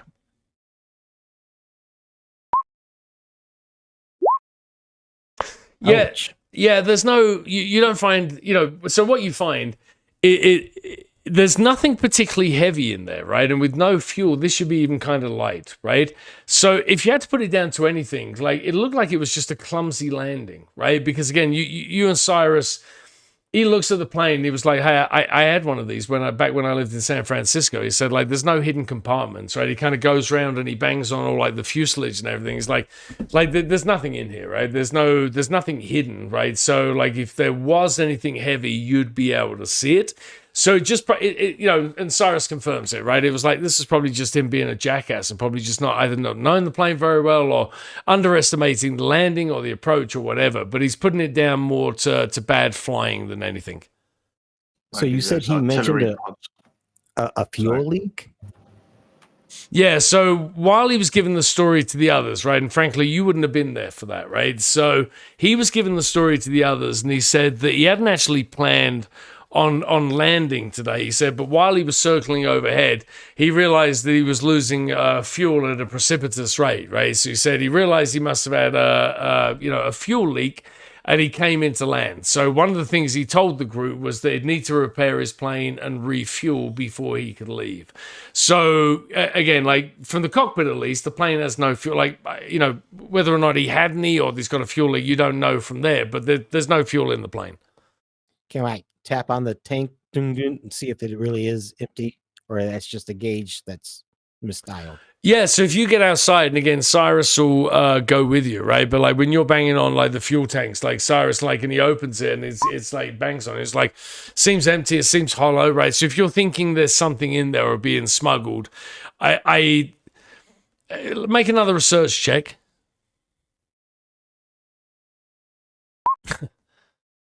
Nice, Martha.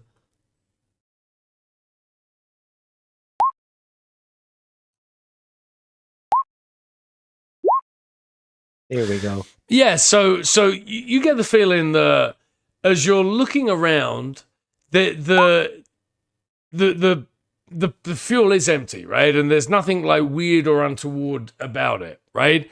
But as Cyrus is looking under the plane, he can't, without removing some of the panels to get to the engine, he can't really tell what's going on with it, right? So, you know, whether or not you guys think you have enough time to take, and it's getting late, right? You've probably got some lights in the airport that you could put on a like generator or whatever, but it's kind of getting late. So, you know, it would be a ballsy move to start taking the plane apart to look at it mechanically. Or would it?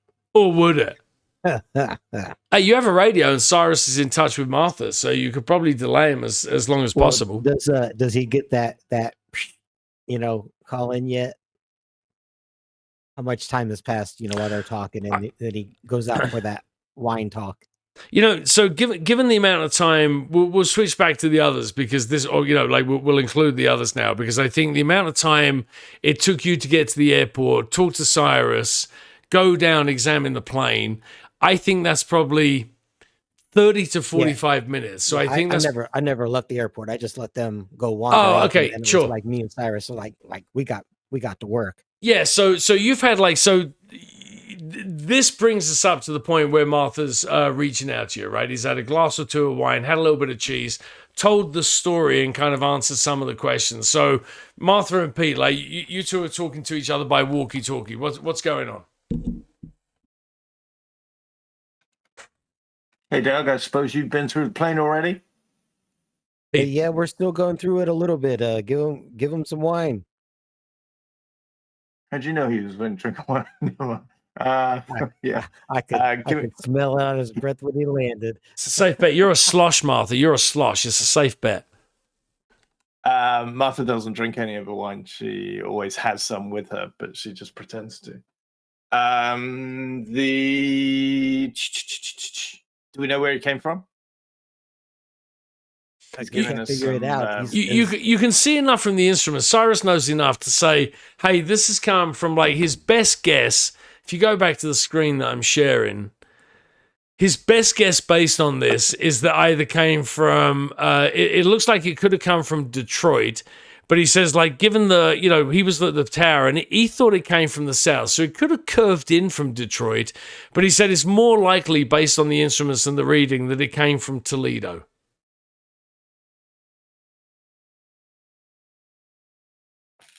He's trying to tell us that he's part of a bigger, a new factored government.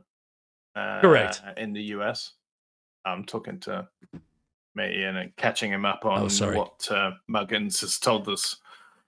And I'm assuming we're a bit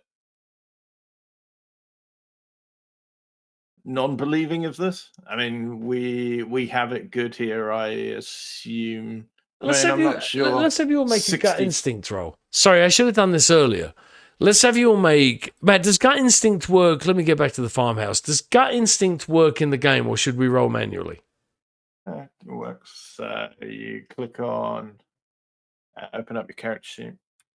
Everybody open up their character sheet, follow along with Mr. Matt.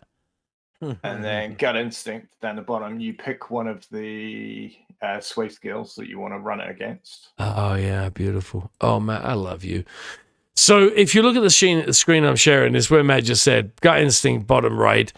Choose one of those skills. Martha and Jenny.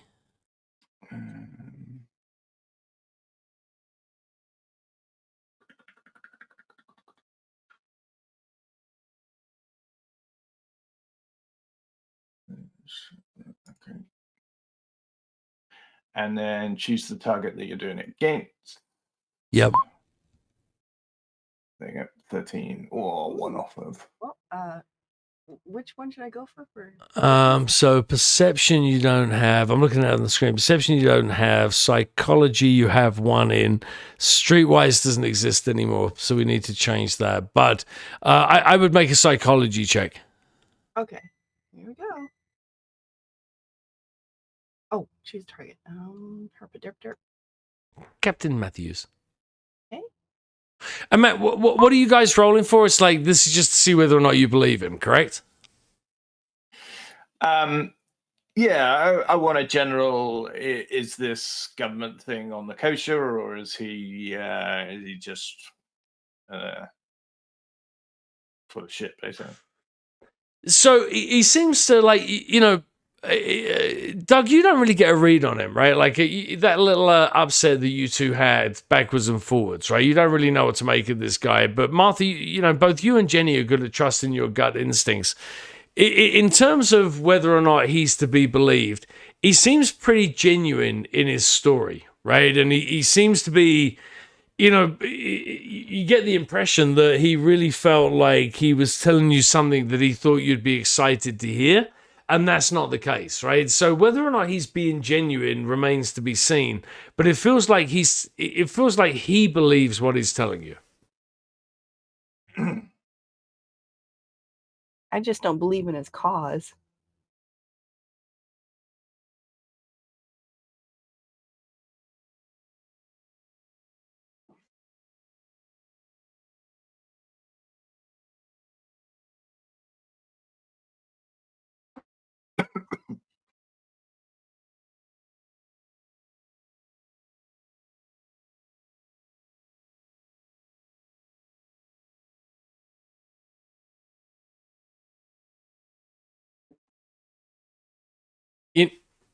In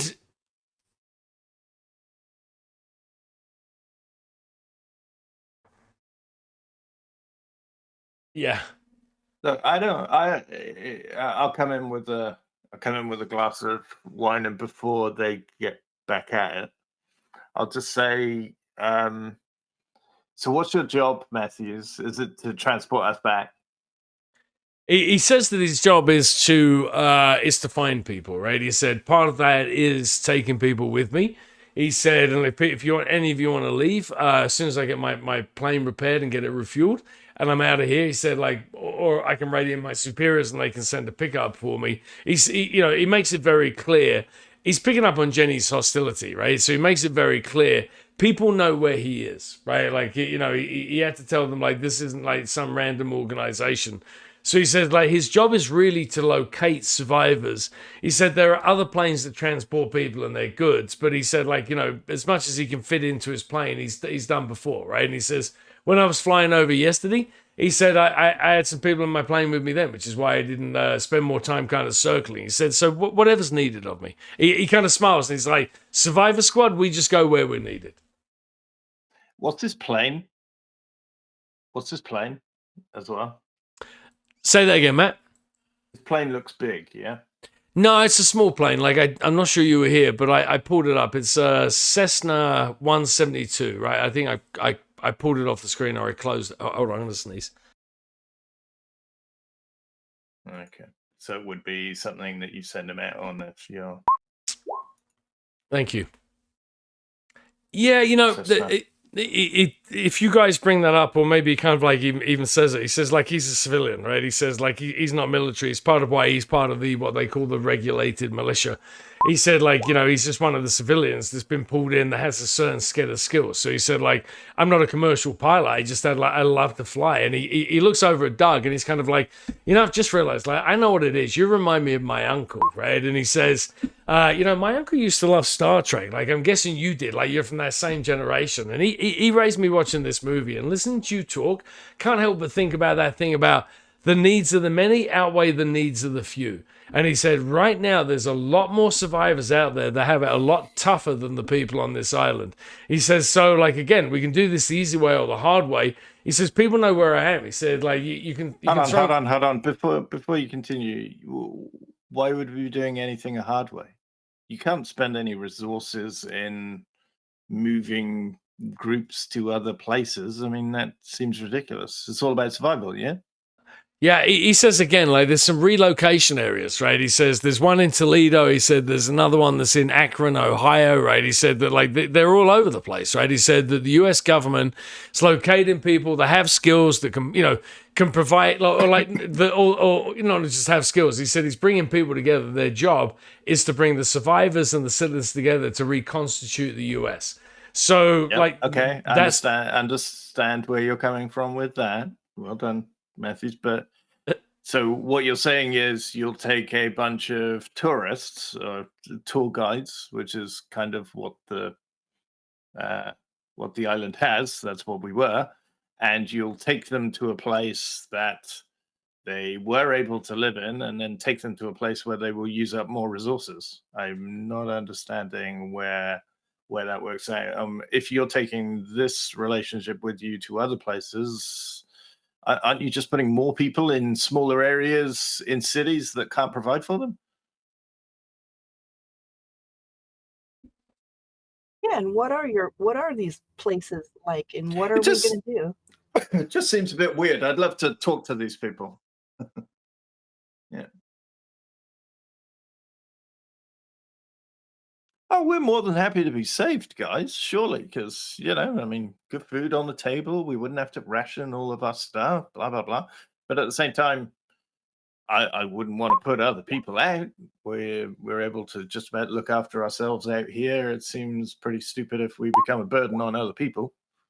But I'd be happy to discuss that on the radio with your bosses, just to confirm and make sure we weren't putting anybody out. Get out of that, Matthews. So he says, "Wow, this is a lot of questions, right? This is really a lot of questions." He says, "Let's wind this up a little bit, or wind this back a little bit." He said, "To your point, Doug." He said, "Wind it up." Yeah, wind it back. He says, the survivor camps, right? He said, so here's what we've got, right? There's a lot of craziness out there at the moment. He said there's a lot of rule of gun is the way that things have gone for the last couple of years. So what the U.S. government is doing is providing protection to innocent people, right? Protection to citizens that don't want this to be Mad Max, right? Like they're trying to offer that as a certain like security or whatever, right? And he said, and you know, in return, people are working fields. People like, you know, to each their means, right? He said, like, we got plumbers, we got like anyone that's got any skills. He said, like, we're just putting them to use. He said, this is all for the greater good. And he said, like, this isn't a dictatorship. He said, sure, right now there's no civilian government. He said, but that's step two. Right now we're just trying to locate enough survivors and bring them together in like a series of interconnected communities for the greater good. And he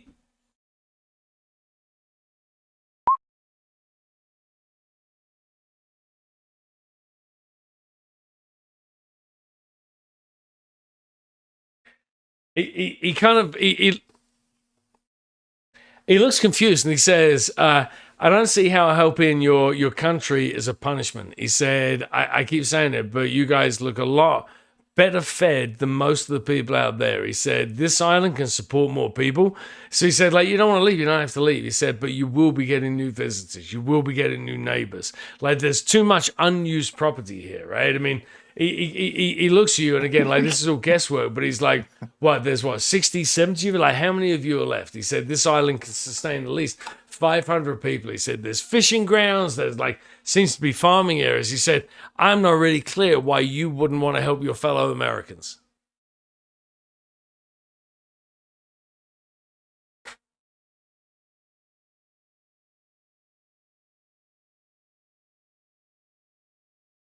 Is this line the Canadian line? It is, isn't it?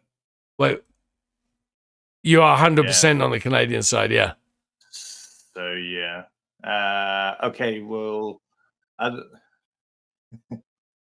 Yeah.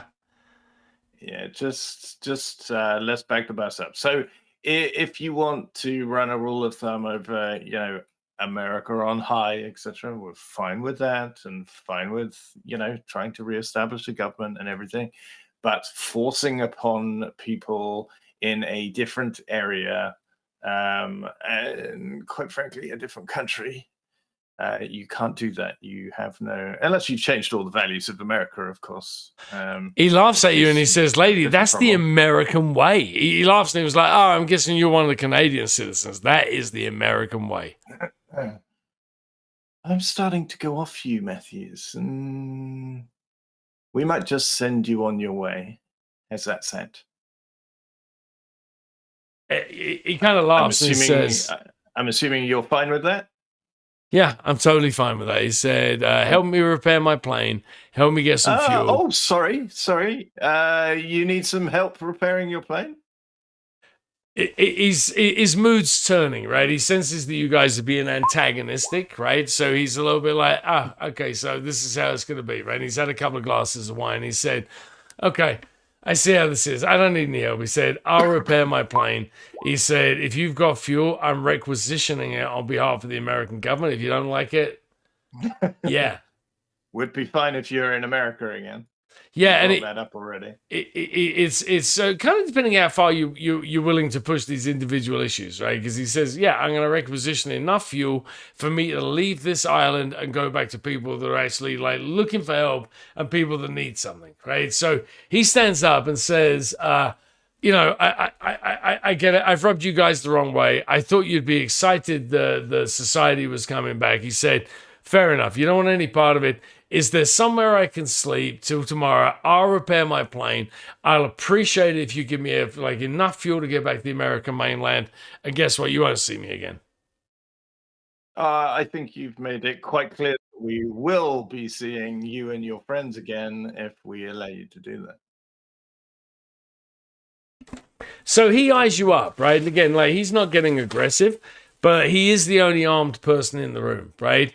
So he's stood up at this point, right? He stood up a couple of minutes ago, and again, not aggressive. He stood up and asked where to go, and he's like, "Hey, I'm asking nicely again. There seem like a lot of empty houses. I can go and find one of those if you guys don't want to put me up. And I'm trying to be nicer. I'm trying to be friendly here. But again, it feels to me like you're trying to cross a line and put me and my government in the enemy camp. Am I misunderstanding this?" Yeah. Yeah, I see you're... There's no functioning, and he says it through gritted teeth. He said, "I've already said this twice." He said, "There's no functioning Canadian government." He said, "Far as we can tell, there's only a functioning U.S. government." He said, "I'm here to rescue you, and you guys are treating this like I'm here to invade your island." So he says, "I'm done with argue." Okay. So he says, he says, "Fair enough." Hey, look. You are quite happy to stay here, which I suspect is what you will end up doing. What do you mean in this wine tasting place? Yeah, you can take up. I've got a spare room over there. Yeah, they're yep. So he's very cordial, to use your word, Matt, and very charming. And he says, "All right, well, I appreciate all of the wine." He says, "I appreciate all of the interesting conversation, and if you'll excuse me, I'm going to retire." Let's have you all make, before he heads out, let's have you all make a perception check.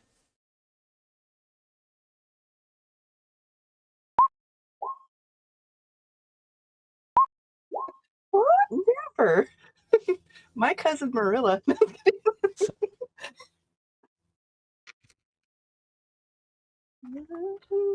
Oops. Perception. There we go.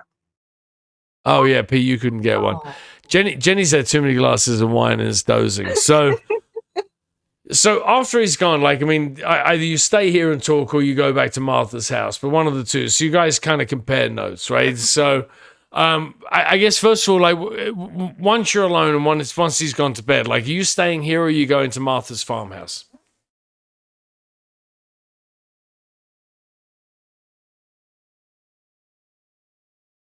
Can I contact someone to watch over the house and just let me know if he disappears, and we'll all potter off to the airport. So, I mean, like Pete's probably the person that you would most trust with that, and he is at the airport right now. I mean, there's a bunch of other people that you can call. You could call Alex or Alexis from the bar. I mean, there's a bunch of people that you can call. So it wouldn't be Martha. Let's have you make an inspiration check.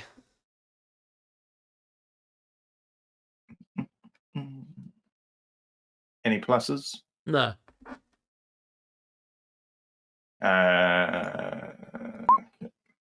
Yeah, you're able. You can get somebody else on the radio, and you're able to convince somebody to come to the house, right? And however you'd figure it out, right? I mean, this door. I don't know if you're planning on locking him in. Like, let's see if there's a room with a bathroom. Like, so let's say it was actually in this room down here, right? But you would be able to lock him in place if you so decided. But you could also call, like, you'd have enough people with that inspiration check. You could have enough people come and sit and wait shifts, right? And just kind of make sure there's no noise in the house while you guys are doing whatever you're doing next. I'll just get someone to watch the house and make sure he doesn't leave. If he does leave, then they'll come directly to the airport. Okay. To let us know. All right. We don't want to make him feel like he's locked in. Otherwise, then he might go nanas the other way already. Okay, so do you, like, as he's going to bed, I mean, do you guys, like, any parting words, like, in terms of, like, I mean, are you gonna like come and get him in the morning or talk to him, or like he's already said that he's just looking to try and fix his plane. If you'll be so kind, take some of your fuel and then leave.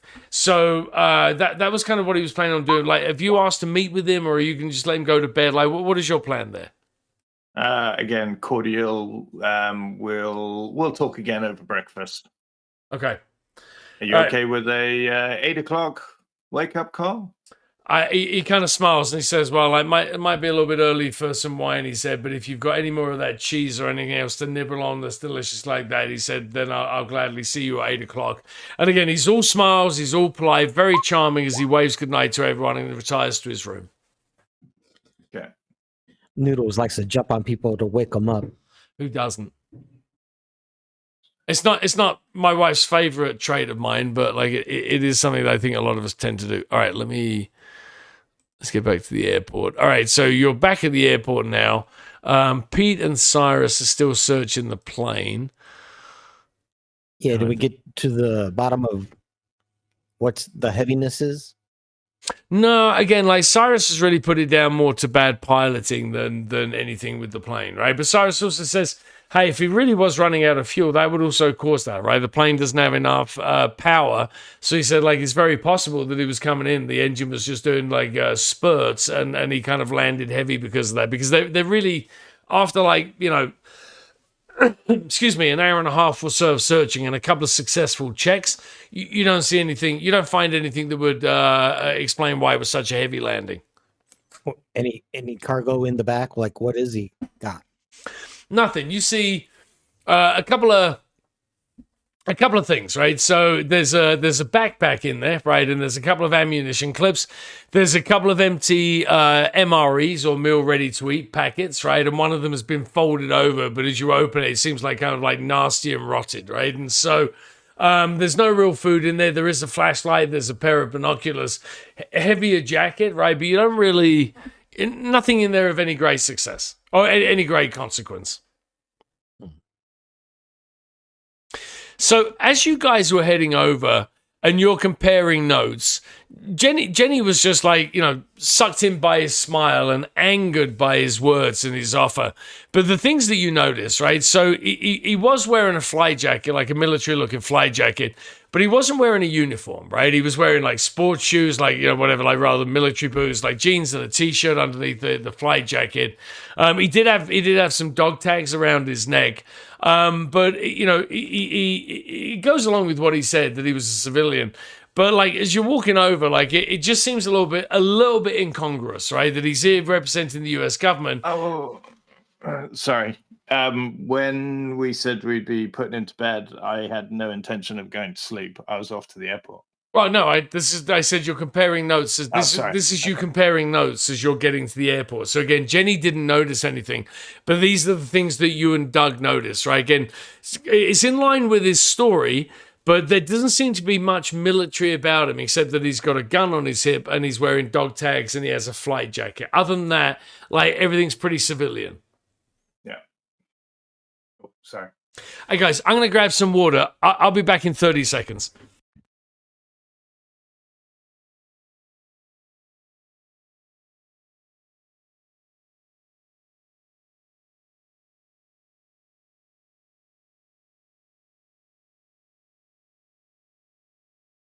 Well, he's already out of fuel.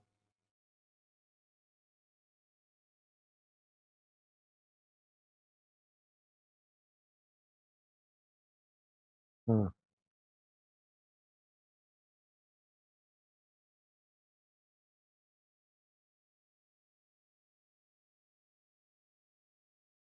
Oh, that would be terrible. Does he even have a parachute? Might be, oftentimes they don't even fly with them. Replace it with a tablecloth.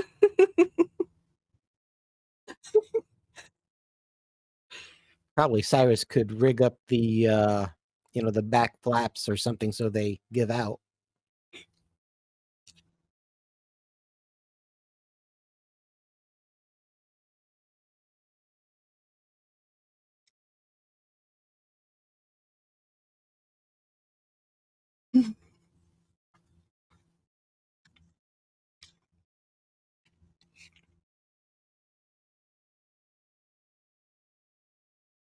If you're looking to kill him, why are we making it looking like an accident that could go wrong? We'd be wasting fuel. We just do a mayday on his line. But that could still be accidental. Yeah, but we don't need to waste any fuel then either. Hey, I'm back. So I heard some of those plans. I've got my Bluetooth on and it faded out like here and there, but it sounded like you guys are planning to kill him. So bring me up to speed on the last couple of minutes. I don't think we should kill. This is me now, character. So I don't think we should kill him. I think we just hold him here. I think he's now a resident of our area, and then if they do send other people, at least we've got someone that knows what their plans might be. We hide the plane. Well, he likes the cheese. I'm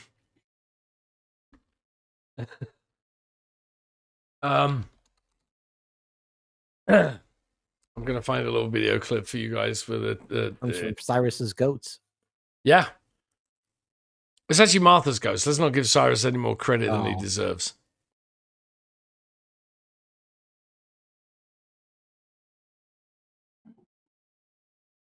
So wait, fill me in on the plan. So the plan is to hide his plane, keep him here hostage. This is a little bit like The Prisoner, if you remember that TV show, Matt. Like, is that the plan?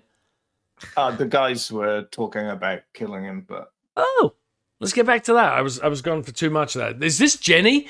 Is she channeling her inner Marilla? What? No, never.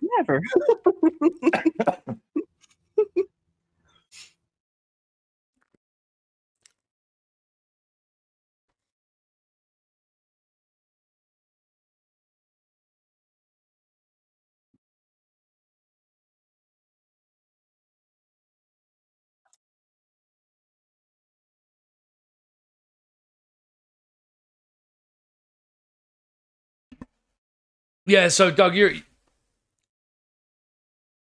you could absolutely make that happen, right? You'll be able to find out more about the plane and do more to the plane because of your mechanics background than Cyrus or Pete, right? So that would be very easy for you to sabotage it to whatever, right? And Cyrus could he couldn't fly and jump out, I guess. I don't think he's brave enough for that. But yeah, you could do all of that. The difficulty would potentially be keeping this guy on the island because, again, not that the rest of you don't have guns, but he is armed.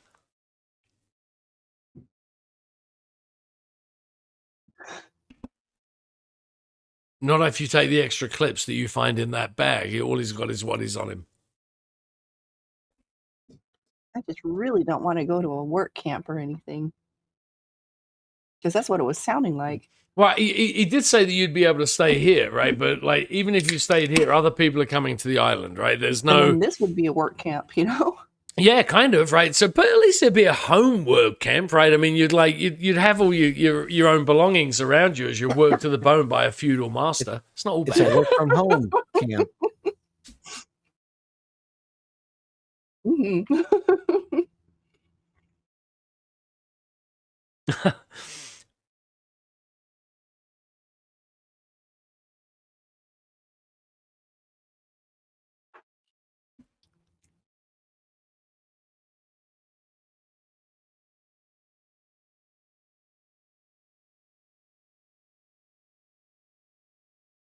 Do we have a boat? I mean, how much fuel have we got? I'm assuming we don't have. You got a fair amount, right? I mean, the it keeps for a good while, that kind of like for airplane diesel, right? So you've got, I don't know what a good measurement is, right? But you've got easily enough on the plane to let him fuel up and for you guys not to notice it. And again, there's 3 planes that are in the airport. You guys just aren't using them, right? And no one's using. Cyrus can fly them, but nobody's used them. Yeah.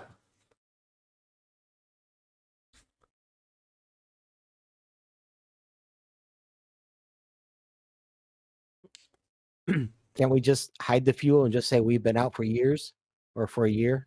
No, there's big fuel. I mean, you could, right? I mean, you could let it. You could empty the drums and get rid of like the tanks of fuel that are there, but it'd still smell for like days as it's kind of absorbed into the ground, right? So there's no way. I mean, you could say he had an accident, but there's no way he wouldn't know that the fuel had not been. Hide it into another building or something. No, it's like a big fuel cylinder drum that they use to refuel, right? So it's really more like a big gas tank, right? And there's too much in there. You couldn't make it mobile. Just trash the plane. Stick a knife in the tire. One and done. We don't have any spare tires.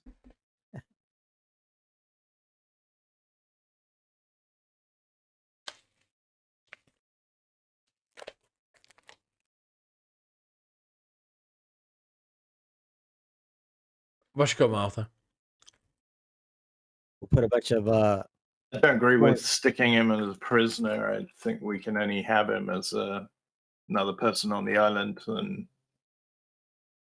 I don't agree with keeping him prisoners. can I just- also don't agree with him trying to take us prisoners in some fashion or another with some sort of government that I very much doubt exists. Yeah.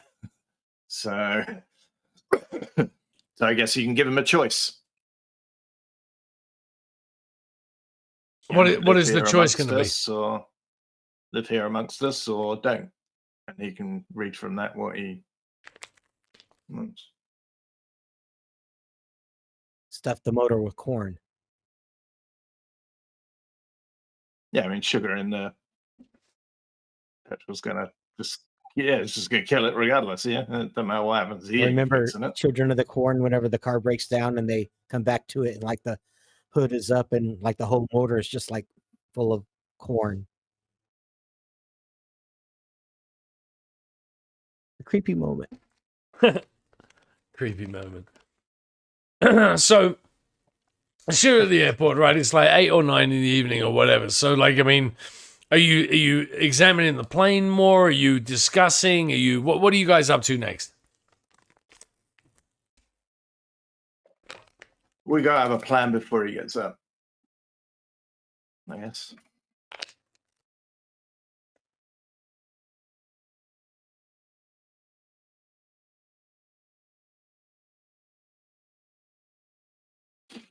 Coming up.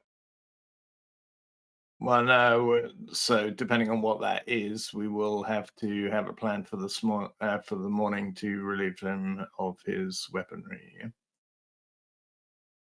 Can I take a walk? You can go back to the house to make sure he's not like he's still sleeping there. Because we just left him alone. We left someone on guard. Oh, you did? Okay, never mind. I missed Yeah. that one. Sorry. It's okay.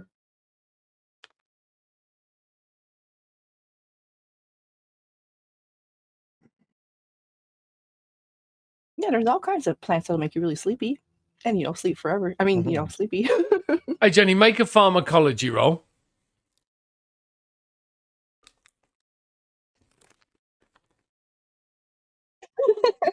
Okay, 1 second. Let me. Yeah. Okay, pharma. Found it. Oh, no, that's not it. Okay, here we go. Wow, baby. Woohoo! Yeah, so you would easily be able to whip up something that you could either do, I mean, whatever you'd want, right? I mean, if you wanted to poison him, if you want to keep him sedated, I mean, like, I don't know, you could make a truth serum, but I think there's a lot of different things that you'd be able to do with that roll depending on what your outcome is. I mean, yeah, I mean, whatever you guys decide. I mean, we got stuff that'll really, really make you sleepy if you mix it with wine or, well, the tincture. I guess we've Making me got sleepy. cheese. Someone's yawning and making me sleepy. Sorry, that was me. Maybe give him some stuff for breakfast that will give us the edge. Okay. Yeah. Well, we can't let him go, but at the same time, what's the state of the radio, Morgan Freeman? Yeah. And whoever else was looking at him. Pete, what do you remember? Pete. What do you remember about the radio?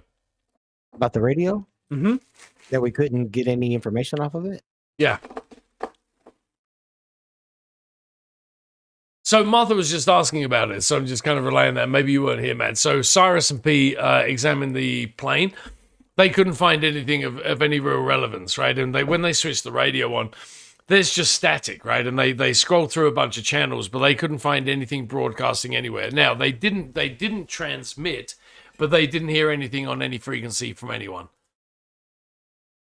So there's no like memory, like they don't save like certain frequencies in like a memory. Yeah, they do, right? It's almost like think of it as a more advanced, like old-fashioned radio car preset, right? So you can cycle through a bunch of them, right? You can look at every preset that's in there, and there's, let's call it 14 different channels, right, that are preset to, and there's nothing on any of them. But again, you haven't transmitted, right? So people might be out there listening, but no one is talking as you're cycling through the different channels.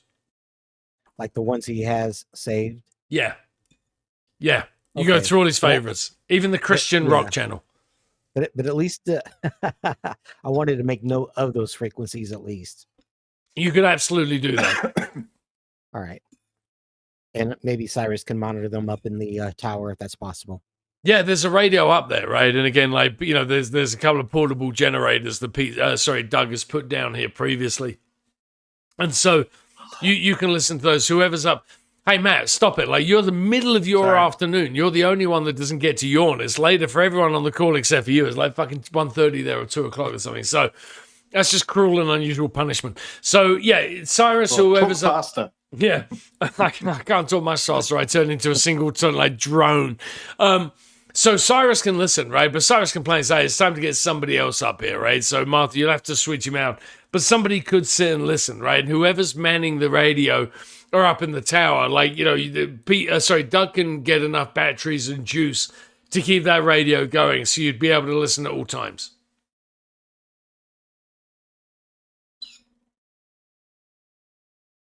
What else are you guys doing before bed, or what other plans are you formulating before you meet him for breakfast?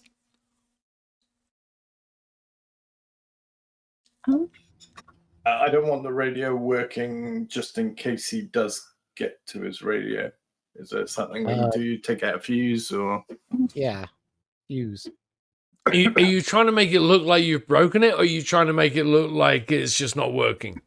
Just not working. Let's have Doug make a mechanics check. Make a group check with Cyrus, and again, it would be mechanics, but I think he's got attributes that might help you with it because he knows planes. So, like, disable the radio with him. Sorry, I'm saying that I'm shoving cake in my mouth, and I should have been talking.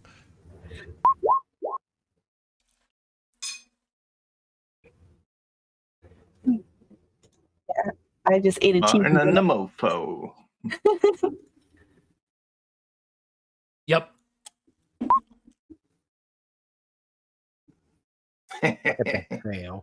So, yeah, look at that. A moment of low insight. As you're doing it, you realize the next time you have to do this, you won't break it in quite as an obvious way as you've broken it, right? Because again, you were trying to disable it, and you have disabled it, but you've broken the casing on the radio and you pulled it off the dashboard as you were trying to do whatever you were doing to it. So that as he comes back, in fact, you boosted the signal. No, like just Put it back taking one. together with duct tape and Gorilla Glue. Maybe, but that would be a bit of a stretch. Like it's very likely that anyone looking at this, like even an African tribesman that had never previously seen this piece of equipment, would look at this and say, "What the fuck? Who broke this?" Yeah, exactly. Someone manhandled this piece of equipment. So yeah, it's you fail at that. So as soon as he comes back, he'll know that you've broken his radio.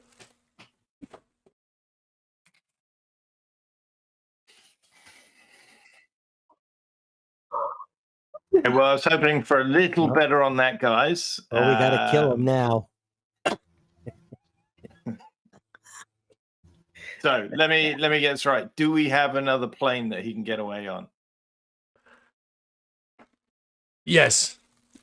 Okay, so can we decommission them all in such a way, guys? This time without the sledgehammer. We can take the keys out. Yeah. Well, he may be able to hotwire if he's got this thing. Do we know if like there are there keys to start up an engine or anything, or it's?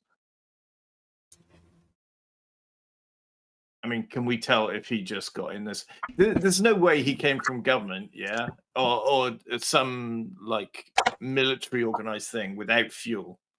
It goes without saying. That would not happen. Even if they were doing secular rates and stuff, they would have something planned to make it relatively efficient. Otherwise, you know, there's no way he's coming here without being able to get back. He did say he got a fuel leak on the way there, right? Which is why he came into land, right? So again, whether or not you believe him or he's telling the truth is to be determined. But that was his story, that he ran out of fuel on the way. And we can't tell whether it is a proper leak or not. You'd have to. That goes back to what I said earlier. And Doug's here now, right? But you'd have to do a mechanics check in order to be able to take the plane apart enough to see whether or not, like, the fuel tanks are empty for sure. But without you doing more mechanics work on the plane, you can't tell. You can't tell if there's a fuel leak.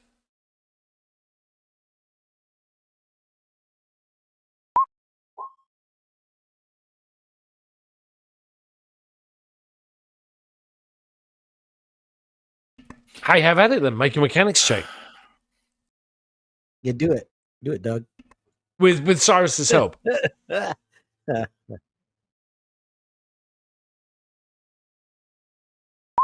Oh, that would have gave you a +2. So, Doug, talk to me again about exactly what you were doing.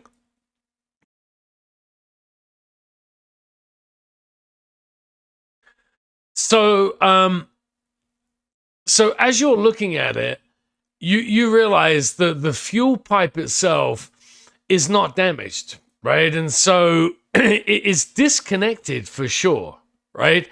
But just given your limited experience of these planes, you think your feeling is either this was really badly put together and really badly made, which seems like unlikely for a Cessna, or it looks like maybe this was disconnected to make it look like he had a fuel leak.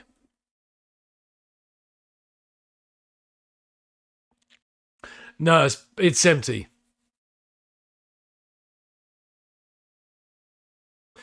What do you mean fuel everywhere? Like the plane's empty. Like he really doesn't have any. But it's not a trick, right? There really is no more fuel on the plane.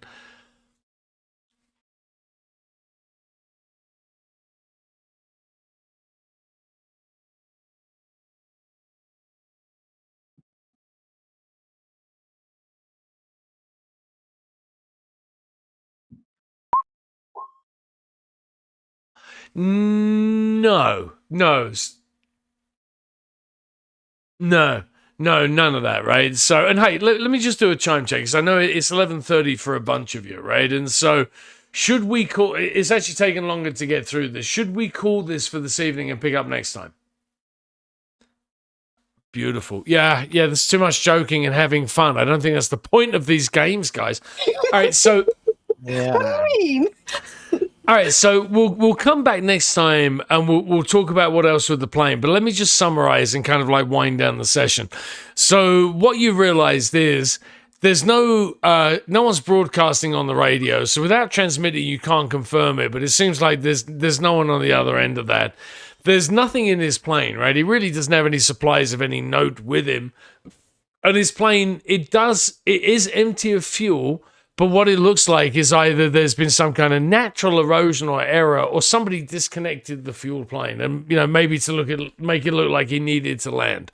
So scene goes out, and we can pick up there next time. But the next morning, Martha, at 8 a.m., let's just end on that note. Like, how are you approaching this? What are you planning on doing? Who's going to be there the next morning to wake him up? Noodles. I think Doug would be there. We would be tucking into food beforehand, and a certain amount of the food that will be on the side that will say he can help his food himself to. That will be the drugged food. All right, perfect. All right, is somebody? What are you going to do? Is somebody going to wake him up? No, he said he'd be up early-ish. We can. Yeah, so it's 8 o'clock. I said I'd wake him up, didn't I? If he's Yep. not awake by then, I'll just knock on the door. Yeah, 7:30. We'll just bang around as if we're not planning anything. so the so like time passes, like you don't hear anything coming out of that room, right? So you're making some noises and banging like wooden things again, like pots and pans, and there's nothing coming out of the room yet.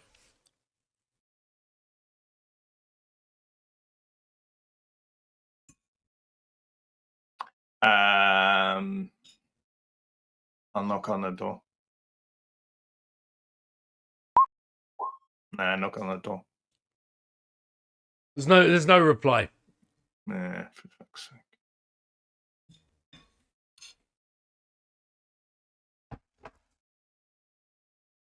So when you open it, excuse me, I was just finishing up that cake. When you open it, the window's open, and he's gone, right? So, there's still some of his stuff in the room, right? Like he had another bag with him that had like a flight log or whatever, or a notepad. Maybe, he's got a notepad and pencil. He obviously draws pictures every now and then. And, a couple of protein bar wrappers. That's still in the room, but he's not there. And been slept in? Say that again? Has the bed been slept in? The bed has been slept in, yeah. Okay.